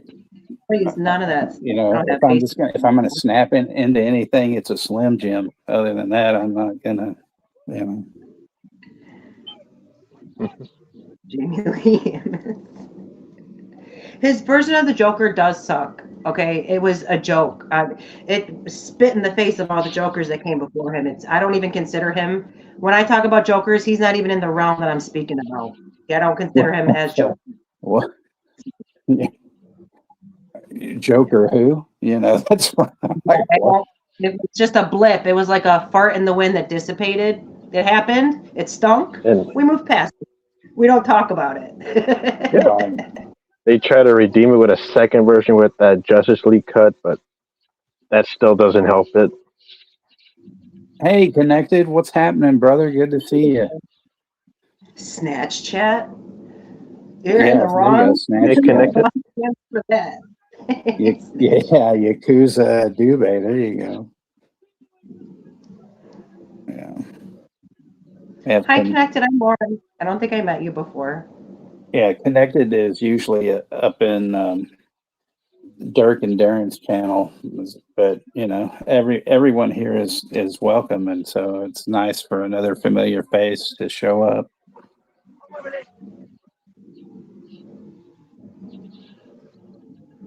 Tron Jeremy. Ooh, Ron Jeremy be looking like a hedgehog lately, and I love hedgehogs. Friggin', Jared Leto and his stupid band, 30 Seconds to Mars bars, and shit. And he sings nasally. He can't even sing. It's all in his nasal cavities. Juno sings better than, Jared Ghetto. I mean, it's like ridiculous. I bet he'd be a better Joker, too. Yeah. Yep. I mean, Juno is multi-talented. He goes to school. He's studying film, and stuff. Yep. Studying. Oh, that's cool. Yeah. I mean, hopefully, I'll be in some of his movies. I already have an idea, that I stole this from a guy years ago because he was stupid enough to tell me that he wanted to be in a John Waters film, and he told me exactly what he wanted to do. But I think I could do it better. And it's like I'd be sitting at a bar, and then I'd pour a drink on my chest and set my chest hair on fire. Whoa. That's kind of badass. The problem is that I don't. don't have a lot of chest hair though, but you know, I think I have enough to get a flame going though.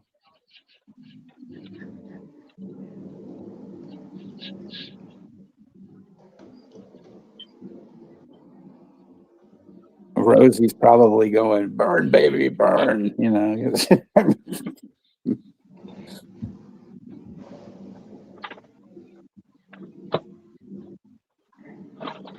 Good night, Joseph. Nice to meet you. Yeah, have a good night, Night, Joseph. Joseph. It's all you. You're always welcome here, and it's good having you and stuff. 30 seconds to breathe. Yeah, there you go. 30 seconds to one pump chump, you know, or two pump chump, whatever the fuck it is. I don't know. Do I have a favorite Halloween movie? The originals and the first Rob Zombie remake of the Halloween. That's the ones that I like.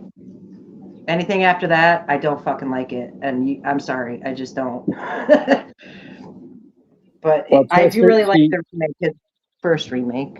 Chester's a big fan of the franchises, which is kind of the things that I don't do, but he understands because everyone and their mother always, you know, does them, you know. Like I have a lot of Michael Myers stuff, and my kids love Halloween. Like my older kids, that's their favorite. But I just really like the one. Oh, nice! I was about to grab my gear and show you guys too. Nice. Oh shit! Johnny sent me this. Who is the wild guys in the chat? He sent me this Halloween Ends toilet paper. That's awesome. What Hell a piece yeah. of shit. And it's a picture of Michael and Laurie, because this movie, to me personally, pissed me off of how a sequel really pisses you off. So this is entertaining. Yeah, I did not. I agree with you. I was not a fan. Here's our another random film, but Juno, this is one that we should do like sometime. House on the Edge of the Park. David Hess. Yeah. I would never hate that. I would never hate anybody. There you go. Oh, wow. Oh, that's really cool. This is one of That's the best revenge films ever made. And it's really weird because it's made by the director of Cannibal Holocaust. This was actually the second thing that he made, which is a hell of a lot better than Cannibal Holocaust.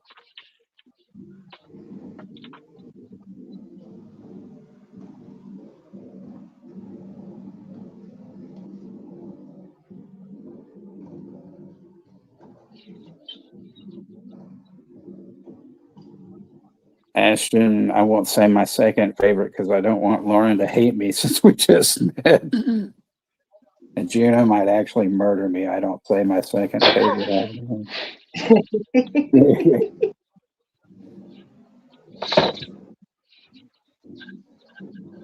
I like Halloween. 19 one of my favorite ones. Yeah, I agree, Chester.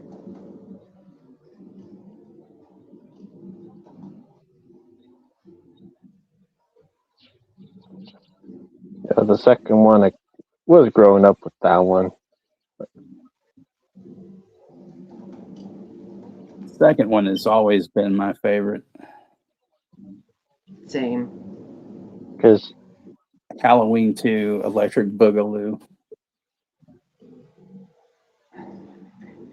Also known as Taco Bell, the night he came home. That one's for Rosie, because we always tell Taco Bell jokes in here.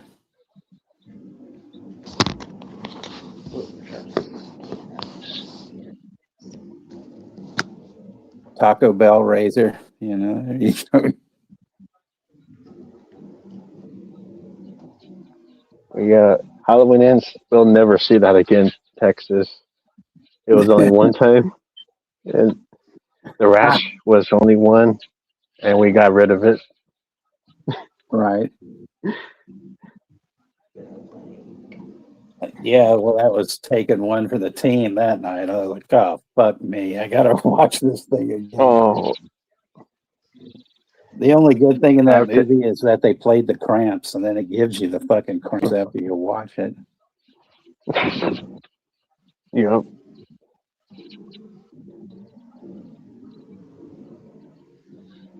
You know, then you got Bill Cosby with Jello Ween, you know.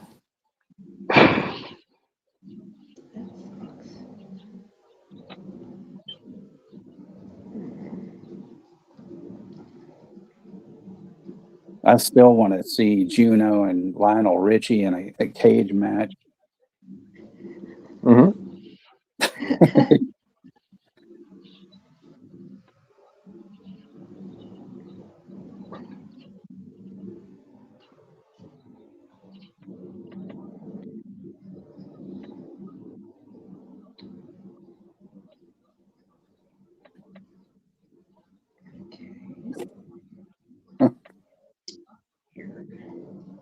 Halloween, wipe your ends, TP, and you know, there you go.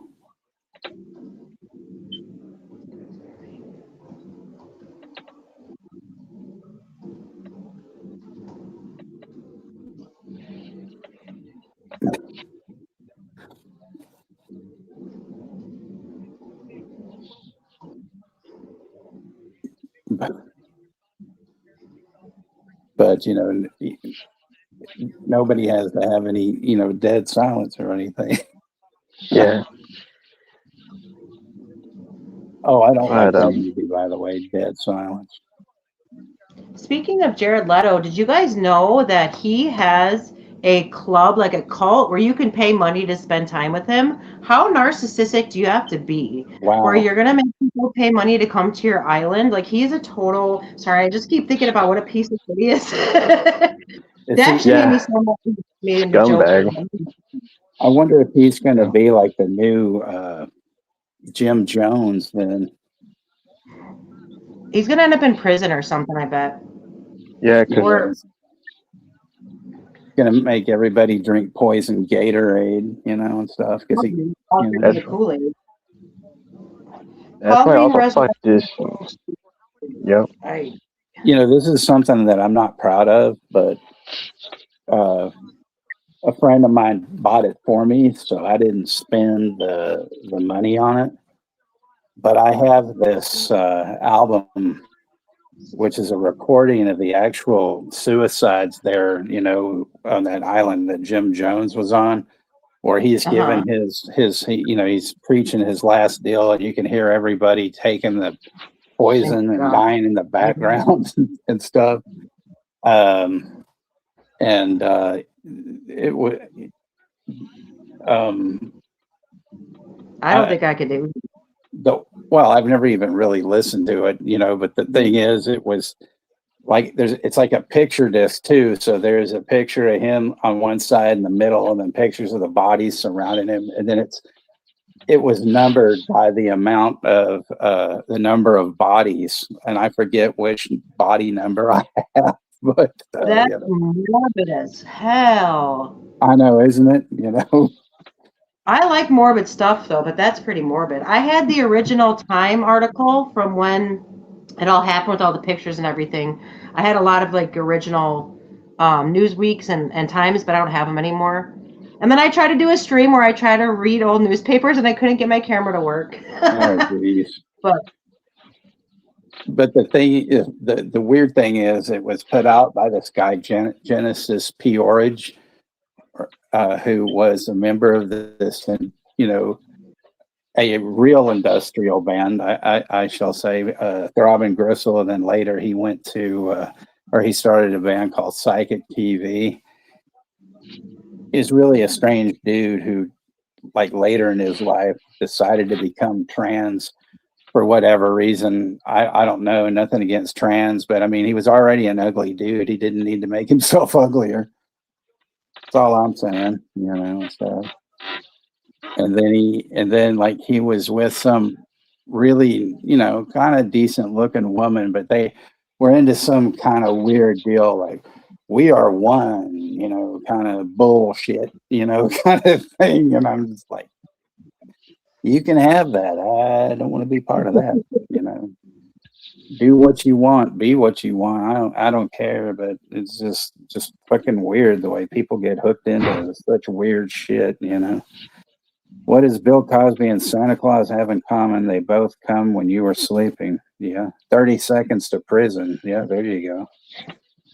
30 seconds to Man Behind Bars. 30 seconds to Uncle Ray. 30 seconds to horse's ass.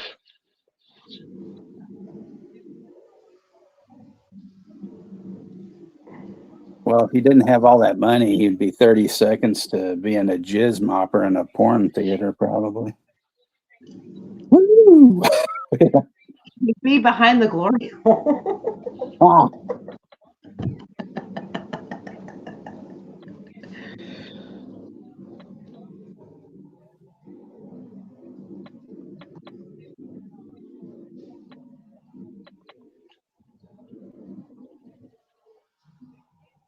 Jam the gun. What the fuck are you doing, Juno? I heard that.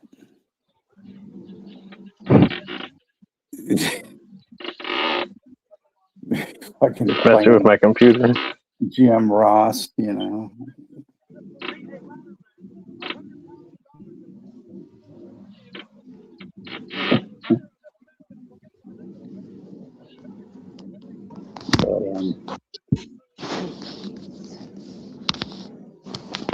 But what a night, you know. Thank you guys for coming out, and as always, and appreciate each and every one of you, and appreciate you, Lauren, and appreciate the people that you brought in and stuff. Like I said, don't leave after we get this thing out. But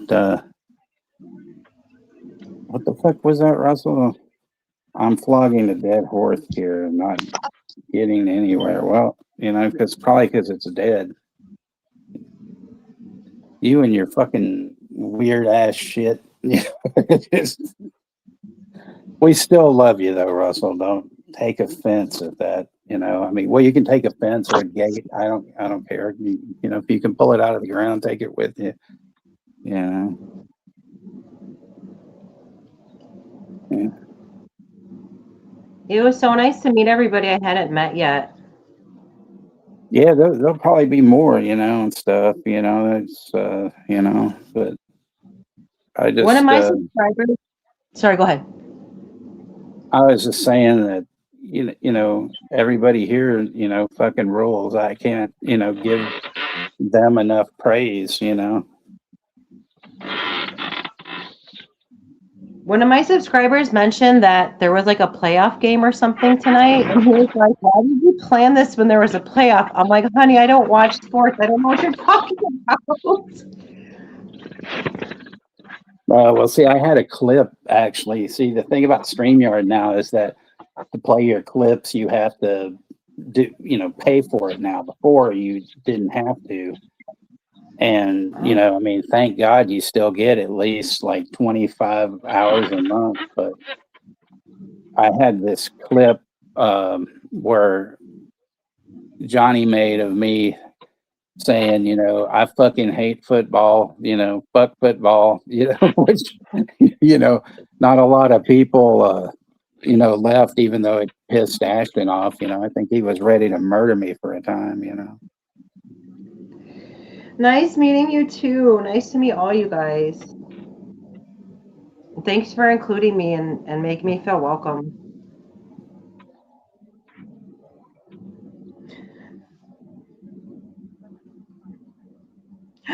Thank you, Chester. Oh my gosh, thank you. If you sub to me, be prepared. I post the weird random shit. And I'm one of those people where like you might forget why you subscribe to me and then a random video pops up and then you're like, what the fuck? It's unsub. But I don't care.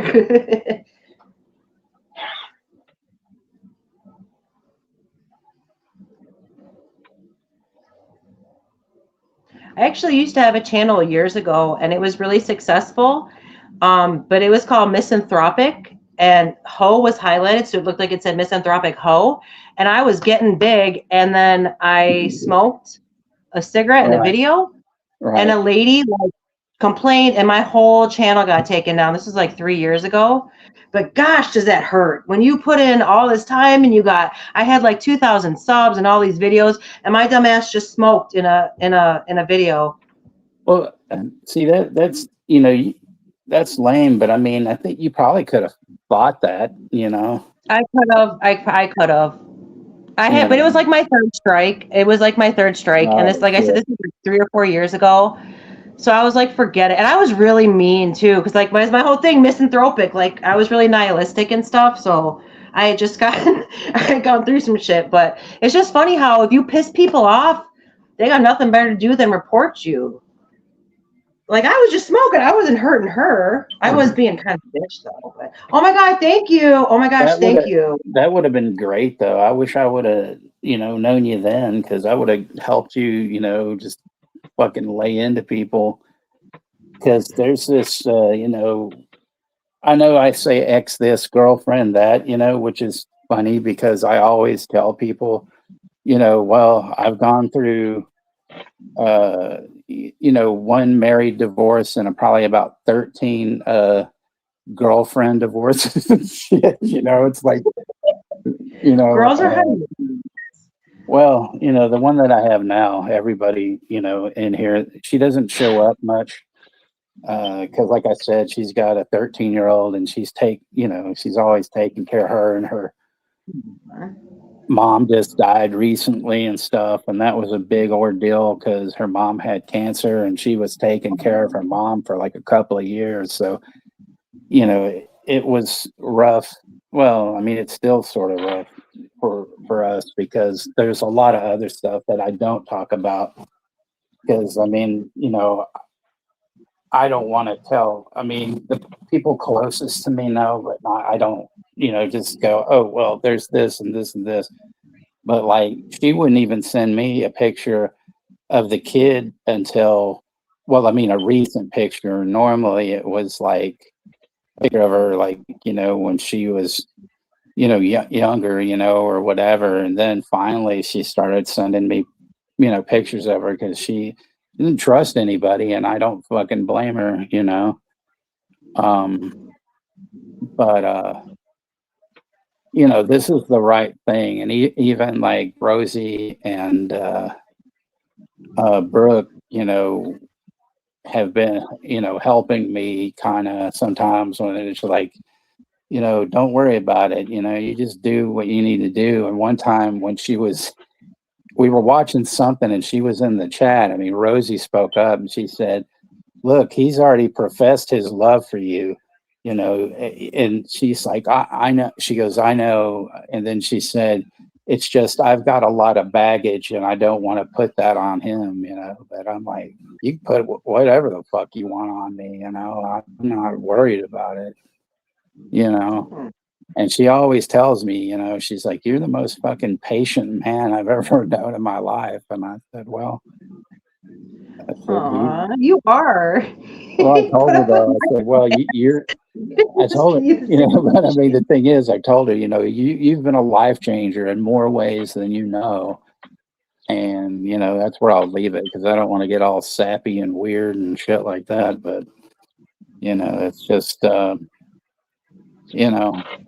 it's a good outlet for me a lot, I mean, I think for a lot of us, but,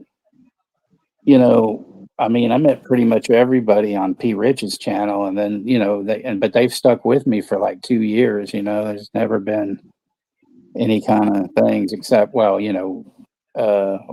one particular person that unfortunately is, and, that's about that, but, Juno and I, we laugh, we cry, but really we don't care, because it's like, he called us a bunch of pussies one day and then was like, well, you're the coward that finally decided to bow out. So have fun with that,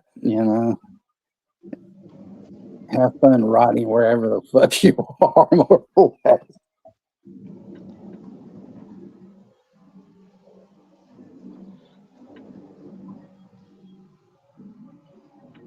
Thank you, Rosie.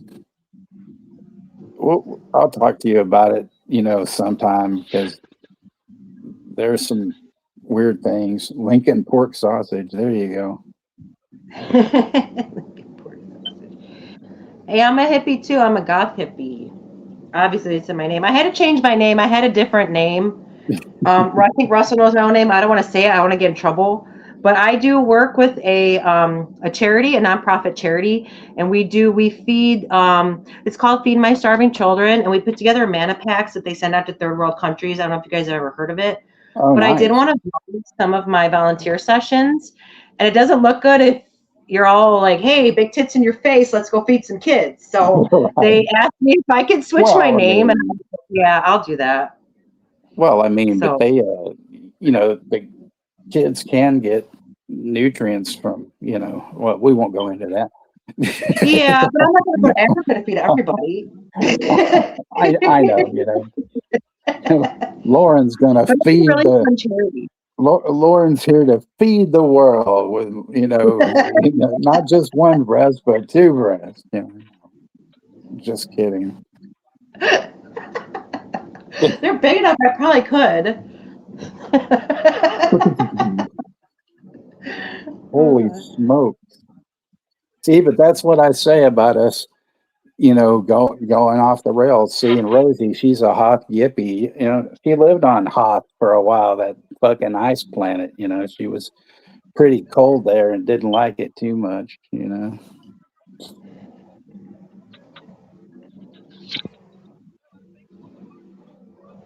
It's just some of that Star Wars jive.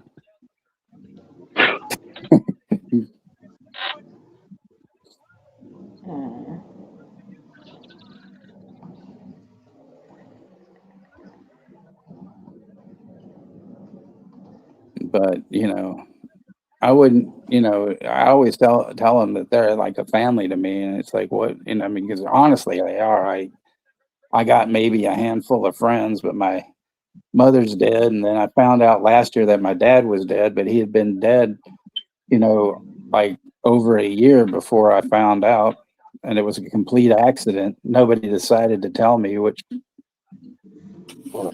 beats the fuck out of me.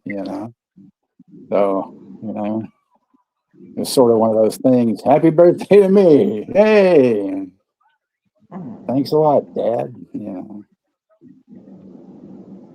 But I was adopted, so I never met my parents, or I haven't met them yet. right. But I'm 43, so I don't think it's gonna happen. Well, I mean, my mom was adopted, and then, she was adopted, her brother was adopted, and her sister was adopted. And my aunt, she died when I was 4. She was a really bad diabetic. I mean, I remember her very little, and stuff. I don't remember much about her. And then, so it was my mom and my uncle, and then he died in like 94.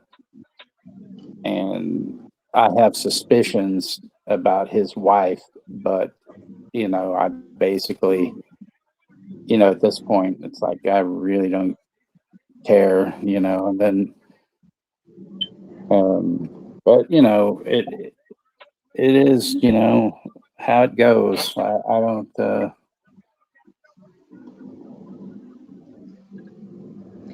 I'm That's not. funny you said German and adopted, because I am German and adopted. Yeah, I'm sorry, I was reading. no, that's fine. I mean, yeah, we've kind of adopted, Russell's, sometimes, when he behaves.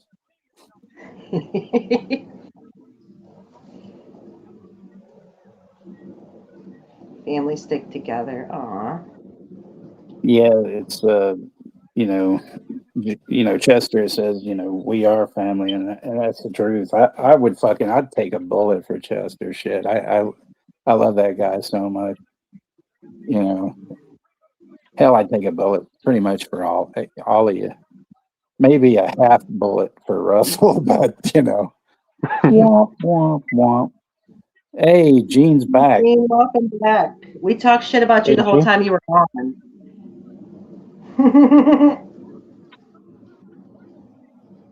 You're a bad little boy. I think you're in the wrong chair. Oh, yeah, to help his dad and stuff. That's cool. See, that's what we're talking about. Family and stuff is weird. Everything good though, Gene? I hope it's good. You're a good man for taking care of your father, Gene. That's a good man. The first time we talked about, I would never do that to you. I would never do that to you. No, I don't know him, so I wouldn't, you got to give me a reason to say something bad about you, and even then I don't, it's like, So Gene plays the banjo, and I like to sing, and I'm trying to get him to form a band with me. Like a death metal, like grindcore banjo band. Totally new genre. well, And I'm not a very good good. singer, but we're gonna do it. You need to do, and I'm not kidding. He sent me music, and we're working on it. That's cool. You need to do like Norwegian death metal, like disco songs. That would be good. Oh yeah! Hell yeah! Hell yeah! So we're trying to form a band. That's cool. Aww.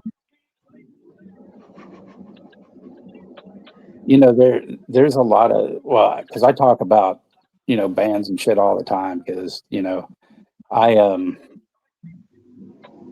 like Chop Top, says music is my life. And that's pretty much a lot of, my deal, because when I would say, like, when I was about 10, that's when I started kind of moving out on my own as far as like, discovering bands and liking my own thing instead of just listening to stuff on the radio. But then when I was 14, punk rock literally changed my life, and it opened me up to like so much stuff. And so I'm always telling these guys, even if they don't know about it, I'm like, get your pen and paper. I want you to write this down because there's this single, by this band called blah, blah, blah. And people sometimes they look at me and they're like, I don't, it can't be true what you're saying, but it is. I mean, there's like a Dutch band that, one of Juno's favorite wrestlers, Malachi Black, was friends with, and they're called Jesus and the Gospel Fuckers. And that's legit, it's like, what, but, I love Children of Bodom, Alexi Leho. I think I've seen them live. I'm pretty sure I've seen them live. Do I need an old drummer? Yeah, hell yeah. I actually have a drum kit. Rush has a new female drummer. I didn't know that. Yeah, they decided they needed to get back on the road. So so they got this. I don't know where she's from, but she's obviously like, she's foreign, all I know is that. I don't know if she's Swedish or where the fuck she's from. She's not bad. I can't say she's great because nobody can replace Neil. I mean, I was really kind of taken aback that they would sort of do that, but, whatever, Getty's got to pay for his fucking baseball cards some way, so, Oh, she said Firefly Family. That's cute. Like from Mama Junebug. Isn't that from, what's it called? Yeah, House of a Thousand Corpses. Mr. Cheetah.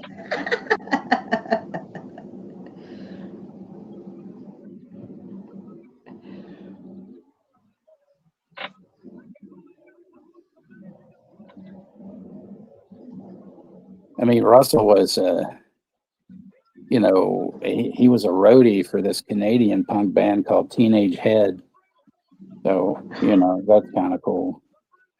But see, he was surprised that I knew a ton of Canadian punk bands and stuff. So, he always thinks he has one over on me, but he never does because I'm like, dude. I actually know a lot of American punk bands. We kind of talked a little bit, like I grew up on punk music. I love punk music. But I call myself a compilation punk because I grew up on the Punkoramas. But then I would find the bands I liked, like NoFX or Mill and Colin or Mustard Plug, and then I would go follow those bands. But it's funny Right. because when you're like goth, people are so gatekeepy and they're like, you can only listen to goth music. I'm like, I listen to everything. I just dress very goth. Well, you know what makes me laugh though are the people that are all like so fucking Blink 182 or fucking bands like that. I just no, Hell no. I can't do it. Do you like You- TSOL? TSOL. Do you like TSOL? Oh yeah, TSOL, Two Sounds of Liberty, like that song yeah. Code Blue. I mean, Check out Code Blue. I only want a cookie on the stream. only with Jack though. I don't like that Joe Wood bullshit. After I've never Jack heard left him. for a while. I've never heard him with anybody from him. I mean, he's not. He wasn't Joe Wood is not a bad singer, but their sound totally changed. And then it's weird because I think Joe Wood wound up marrying Jack's sister or something. That's funny though that you mentioned them because I've been wanting to show the documentary that Jack did about them called Ignore Heroes. Yes. And now you've given me a reason to show it because it was on YouTube for free. Yeah. I love I love TSL, one of my all-time favorite bands, dude. And I heard that the reason that he was kicked out of the band is that somebody died at one of their shows. I don't know anything about that. Well, no. Well, you know what? No, that's probably because of, and Juno should know this because I've shown the film Suburbia. Oh my God, I love that movie. Love that movie. Oh my God, I saw that movie when I was like 14, and Flea is in it, right? Isn't Flea in that movie? Yes. And like a bunch of people. Oh my God. But where see, have you guys been all my life? Remember during their set at the, in the movie, they stabbed some guy. See, that's what Yep. Oh my God. That's exactly. And then that really happened. And then they couldn't, they were trying to press charges at the time, like wherever it happened, the police were trying to charge TSOL, but they were just putting on the show. They weren't even part of it. Oh my God, where have you guys been all my life? Like I could talk punk music and horror movies. Oh my God. No, you're the first person I've ever asked that has actually heard of TSOL. Nobody I've ever asked has ever heard of them. Oh my God. I got the chills right now. I'm like so excited. Circle Jerks are good. Oh yeah. Yeah, of course.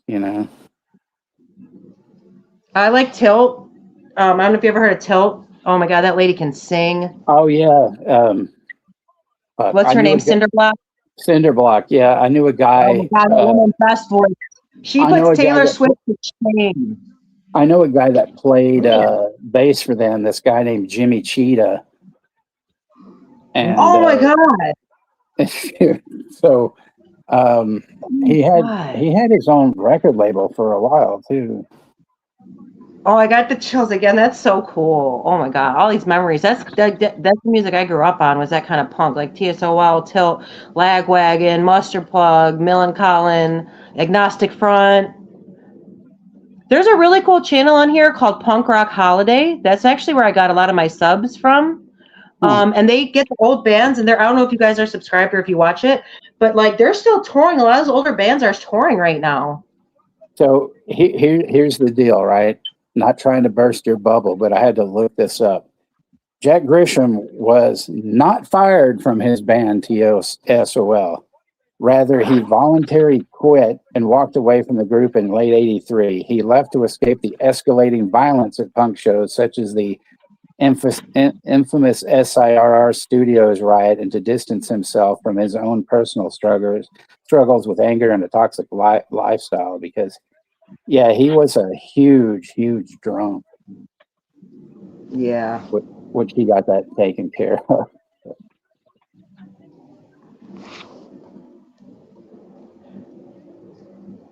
Fanny is still an underrated group of the 70s. I've never heard of Fanny. Oh, Fanny, yeah, they were like this all-female band pre-Runaways and stuff. I Yeah, had to check that out.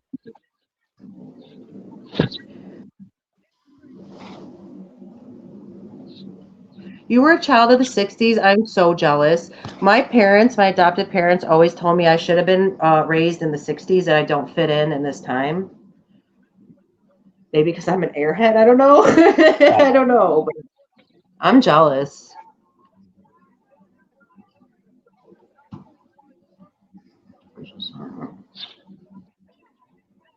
but like, Juno, I what listened kind of to music do you like? all Oh, sorts of sorry. decades of stuff, but yeah, that TSOL album, get your list, kids. Write this down. Dance with Me is one of the most fucking iconic albums ever made, If you do that documentary, let me know. I would love to be part of that. Okay. If you like watch it on a watch party or whatever. Yeah, well, no, that's what I would do. Because I showed we did Suburbia, but one of the first ones that I ever did was the first decline of Western civilization, and I mean, I have to, brainwash the masses. That's one of the things that, yeah,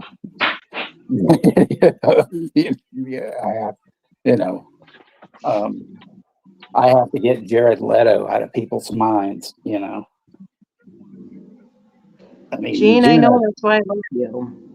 Juno suggested that I, maybe go to a mall and, no, I'm just kidding.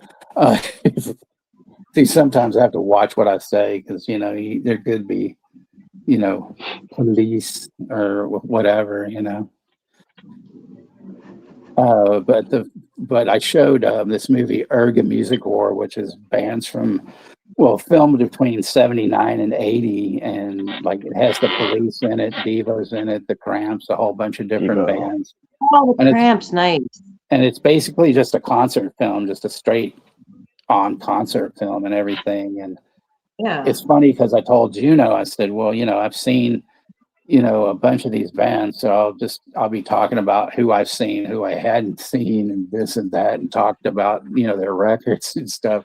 But like Juno actually thought that he said, so you saw these bands, like right then and there. I said, not all of them, no, but I said because that would have meant I was flying to LA, to Paris, to fucking, New York, wherever, I said, no, I saw, most of the bands that I saw them play here, stuff like that, So, it's just,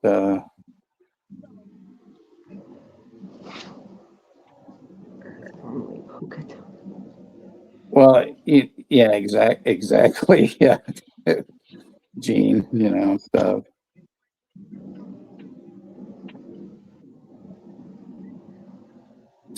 See here you go, Gene. He's already one up to Russell. See, Russell always tries to one up people and think that we're dumb, and stuff. But no, I'm just kidding. He for almost a year kept misspelling Alice Cooper and saying Copper, and it's like, dude, you realize what you're writing? You keep saying Copper, not Cooper. But I mean, I wouldn't mind seeing somebody named Alice Copper as opposed to like Alex Gold or some shit, or Sonny Silver, or whatever. I'm the exact same Gene. I'm exactly a use have tons of useless fucking knowledge. So Juno, what type of music do you like? I like all kind of rock music. Like I like Red Hot Chili Pepper, AFI, The Misfits. I'm trying to get him out of some of that stuff, though. Yeah, no, I'm just kidding. I like the Misfits because because they associate with wrestling as well because they team with Vampiro, who I like. Nice. But you know, I love the Misfits. if they still would have been together with Danzig at that time, that shit would have never happened. You know, just remember that, Juno. Yep. You know? I love music. I love the Misfits. Like, if anybody goes to my channel, like the music on there is Misfits, Danzig, Mastodon, Marilyn Manson. Like some people, like especially like women who come to my channel, they'll watch like my flower videos, but it's set to the backdrop of like Rammstein, and they're like, "What the fuck is this?" It's like, sorry, it's not for everybody. I like that kind of music. Yeah. Do like We a could, few of the Marilyn Manson stuff too. I love Marilyn Manson, but I love older Marilyn Manson. I met him in person and he was a narcissistic asshole. I love him still, but long story short, I went to his book signing. I was like 15 and I was a huge fan. So excited to meet him. I ditched school. I waited in line overnight and I'm right up there with Long Road Out of Hell. It just came out, that book he wrote. I walk in, he's wearing this green Technicolor suit, sunglasses, he painted up white. I'm so excited. I'm a little 15-year-old, I'm all pierced. I'm like, oh my God. He goes, did you buy my book? I said, not yet. He said, then what are you doing here? This is a book signing. And pretty much if you didn't buy his book right then to be signed, you had to go. And it's like, don't meet your heroes. Because I really thought he would just be excited to see his fans, but no, he was all about that. But again, this was like in 1998. Okay, but that rubbed me the wrong way. I still love him. I love his music, but he is all about the fucking money. At the end of the day, that's what he cares about, was the fucking money. At least you got to actually talk to him. I mean, I went to one of the shows because he played 2 nights, and so I got to, you know, I was able to get backstage. I talked to Twiggy for about a minute or so. Yeah. Pogo was nowhere. Pogo's weird. I like Daisy. Daisy So, Berkowitz is cool. But I mean, I got to talk to Twiggy, and I got to talk to I don't think it was, you know, Daisy. But anyway, the main deal was I got to talk to Zim, and he stuck. He stuck with me. It was funny. These women were trying to get his autograph, and I was like, you know, I noticed how they kept looking at him, and I said, well, dude, you got some people waiting, man. I don't want to take your time. And I was about to walk off, and he goes, no, listen, I want you to stay here because I don't want to talk to them. And I was like, all right, you know. So we just talked about like guitars that he used, just different stuff. And I said, well, what the fuck is going on with I didn't call him Marilyn, you know. I wanted to be a bastard, so I kept saying, well, where's Brian, you know, and stuff. And he goes, oh man, he goes, he's probably not going to come down. I go, what do you mean? And he goes, well, Tracy Lords was here tonight and he's hanging with her. And I was there like, you go. Yeah, so he never came down or anything. But what was really fucked up, you know, I mean, I felt bad for this lady that was like the label rep. She's like, he's not coming down. Can I get you anything? Send you some CDs or whatever? I said, I own all that stuff. I said, can you have him autograph a photo for me? And she said, yeah, I can do that.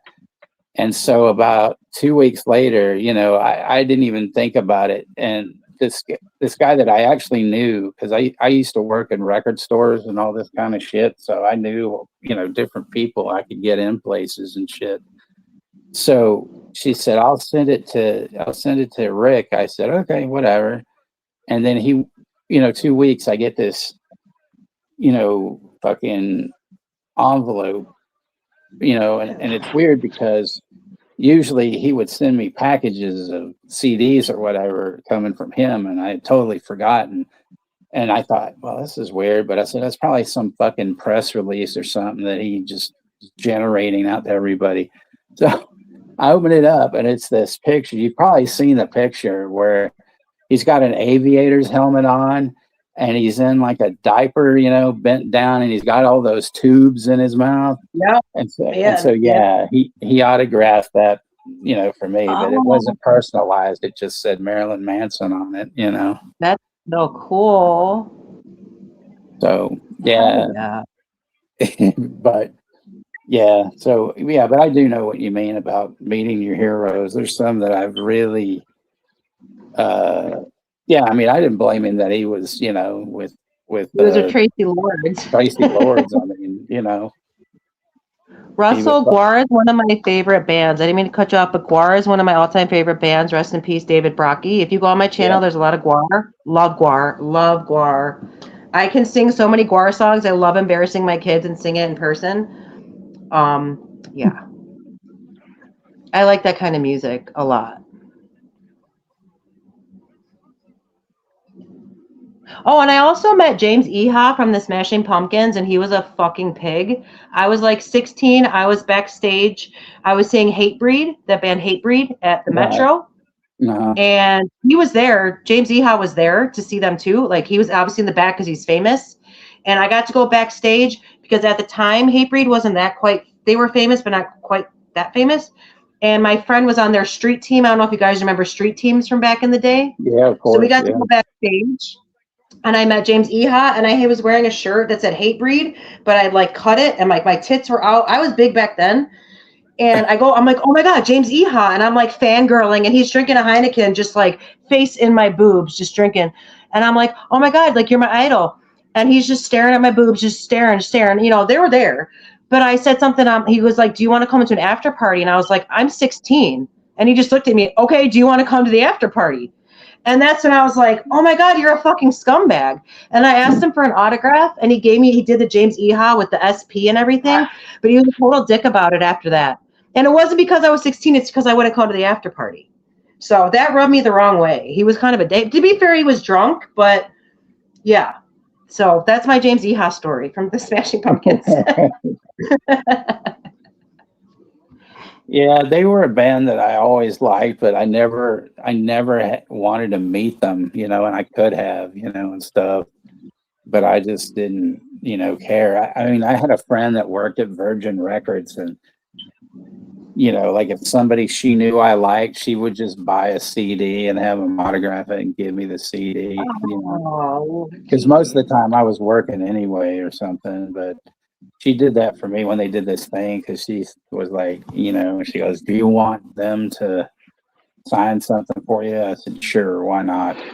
But I didn't want to meet him because I always thought that Billy would have been an asshole. So, yeah. So Gene says he met Chevy Chase. I heard he's an asshole, but I don't care. I love Chevy Chase. I love that he's an asshole. I love it. He's not afraid to be an asshole. Well, but it's funny. The new documentary about him that came out. Yeah. I mean, he's a fucking prick in it, but then he admits, like, yeah, I'm a dick, and maybe I shouldn't be such a dick, and it's like, you think? He's just a hurt little boy. Yeah, I love Chevy Chase. I think he's just a hurt little boy that doesn't want, he puts up a wall, and he doesn't want people to come in, so he's a dick to keep him out. That's what I think. He just needs a hug. One thing I think was, during the whole Saturday Night Live, people got into his ear, and said, well, you're better than this. You don't need to be on this. You can do this and that. And he, I think some of it might have been good for his career, but he does regret, like, I shouldn't have never left. And it's like, yeah, there you go. It's like when you have your own answers, and you're dumb enough not to follow them,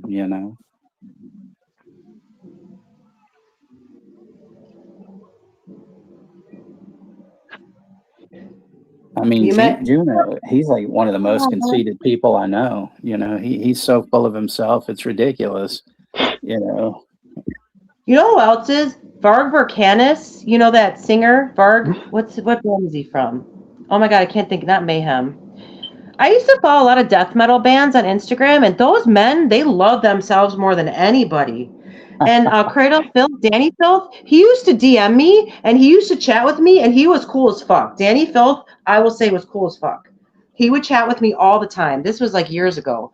But like Varg Vercanis was a dick. Hellhammer was Hellhammer on there? No, not Hellhammer. I'm thinking of somebody else. I'm not on Instagram anymore. This was like years ago. You talking about like the Hellhammer that had what's his name from Celtic Frost? The drummer, Hellhammer. I think he's a drummer. No, well, no, but He's there like was 50 something. He's like cut. He's got big black hair. no, but the singer from what's his shit? I keep thinking of the damn bass player that's dead, and I can't think of Tom Warrior. Like he was in Celtic Frost, but he also was in a band called Hellhammer before that. Yeah, yeah. No, Hellhammer's a person too. Oh, okay. Well, I didn't know that there was a person. I forgot what band he's in. Bands. Have you ever met actors that was nice to you? Have I? I've met athletes that were nice. Trying to think any actors I've met that were nice.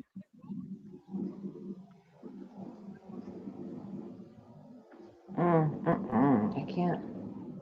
The only actor I ever met was Benjamin Bratt.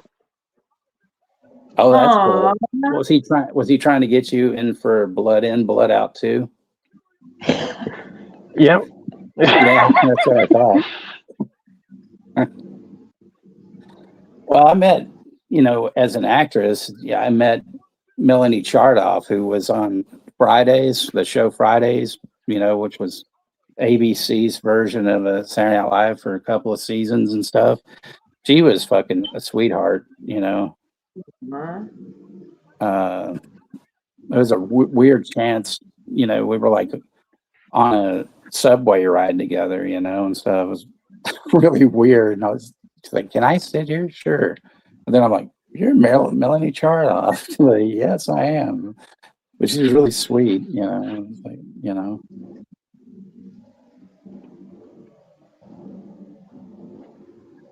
I met Jennifer Aniston once. Well, I waited on her, and she was she wasn't that popular yet, but it was like she wanted to return a Everything But the Girl CD because she goes, "This won't play," and I'm like, "Okay, whatever." I got her another one. "Are you sure you can do this?" I said, "Look, you traveled all the way in here to return this. Why would I?" She goes, "Well, I don't want to get you in trouble." I'm like, "Trust me, I'm not going to get in trouble." But she was yeah, she wasn't. I mean, she was friendly, but she wasn't, really talkative. You know who I met who was actually really fucking cool? I met Dennis Leary when that one show came out when he was a fireman. And I had just had my twins. I have Irish twins. They're literally ethnically Irish, not Irish twins like the phrase, like their dad was Irish and they were twins. And we went to meet him and I brought my twins and they're blonde, like toe-headed Irish twins. And I walk in and he said, "You get to the front of the line right now with those beautiful babies." And he took all these pictures and he kissed my kids and he told me I'm a beautiful mom and that my kids are beautiful and we need more. He did say this, no offense to anybody, he did say like we need more white Irish people out here and stuff like that. Not that he was putting other people down. I didn't take it like that. He was just proud to see Irish people. But what's funny is like I'm not Irish at all. My sons are from their dad, but that was a really good experience. And he signed, I think a book or a DVD. He signed something for us, but he like kept kissing my kids and he kept holding them up and like, "Look at this kid here." And it was like, I felt so special. And that was at the Borders in Chicago. God, that had to have been, my kids are 20 now. So that was like 18 years ago. And they're in the mob. But They were born into the mob, weren't they? You can't lie to me. They were born into the mob. I like Dennis Leary. But Dennis Leary, hands down, he was so nice to us. He was so nice. And then he's like, "Guys, help her out of the building. She just had twins." Like, he was so nice to us. Wow, that's cool. So he's not an asshole like that song that he sings. "I'm an asshole." Whoa, he was not. Yeah, I saw him when that record came up, like doing his stand up, and he sang that song, and it was really cool. The funny thing about that though was I had these like floor seats at a table, and fucking, of course, Lars Ulrich and fucking Jim Martin, who was the guitar player for Faith No More, they show up fashionably late. They just walk in, and I was like, "You're both assholes." As they walk past me, so. I heard Mike Patton's a real asshole. Years ago, I was in rehab with the girl that told me that Mike Patton is a piece of shit, heroin addict, I can't Well, say, but he was fucking nice to me. I met him in really, Virgin Records. He was just shopping, and that's he talked to me for like a good half hour. And I was wow. like, "Am I bothering you, man?" No, no, no. What's going on? Blah blah blah. He totally That's fucking great guy. awesome. I like Yeah, Mr. Bungle and I like Faith No More and all that. So that's awesome that he yeah. was nice. He was really cool. I don't know what that means. Michael Richards as Battle Boy on Fridays. Michael Richards, isn't that Kramer? Yes, Kramer. That's another show I love. I got the box set. My the people I live with, they got the box set of Seinfeld on DVD. I just got to get a DVD player so I can watch it. That's the worst. Well, the show is not the worst, but that's the worst finale of any show ever. And I don't care what people say. Yeah, no, I agree. That is pure shit, you know. And it sucks that you got to skip that one, get all the way to the end, and you're like, nope, can't watch this piece of shit, And now Jerry's just lost his mind. Jerry Seinfeld. He just loves to drive around getting cups of coffee with celebrities, But if he had Juno and I on there, we'd be telling him to go fuck himself. Shut the fuck up. Drop us off here. We don't want to hang with you. All right. Well, we said we were going to end this a while, But yeah, thanks again, Gene and everybody and all that. And, hopefully we'll see you guys on Tuesday for Night Tide. And, and then Juno will have something following Friday because he postponed this Friday for me because I have something I have to do. So, see, Juno's like me. He doesn't like to, go solo either. Mm-hmm.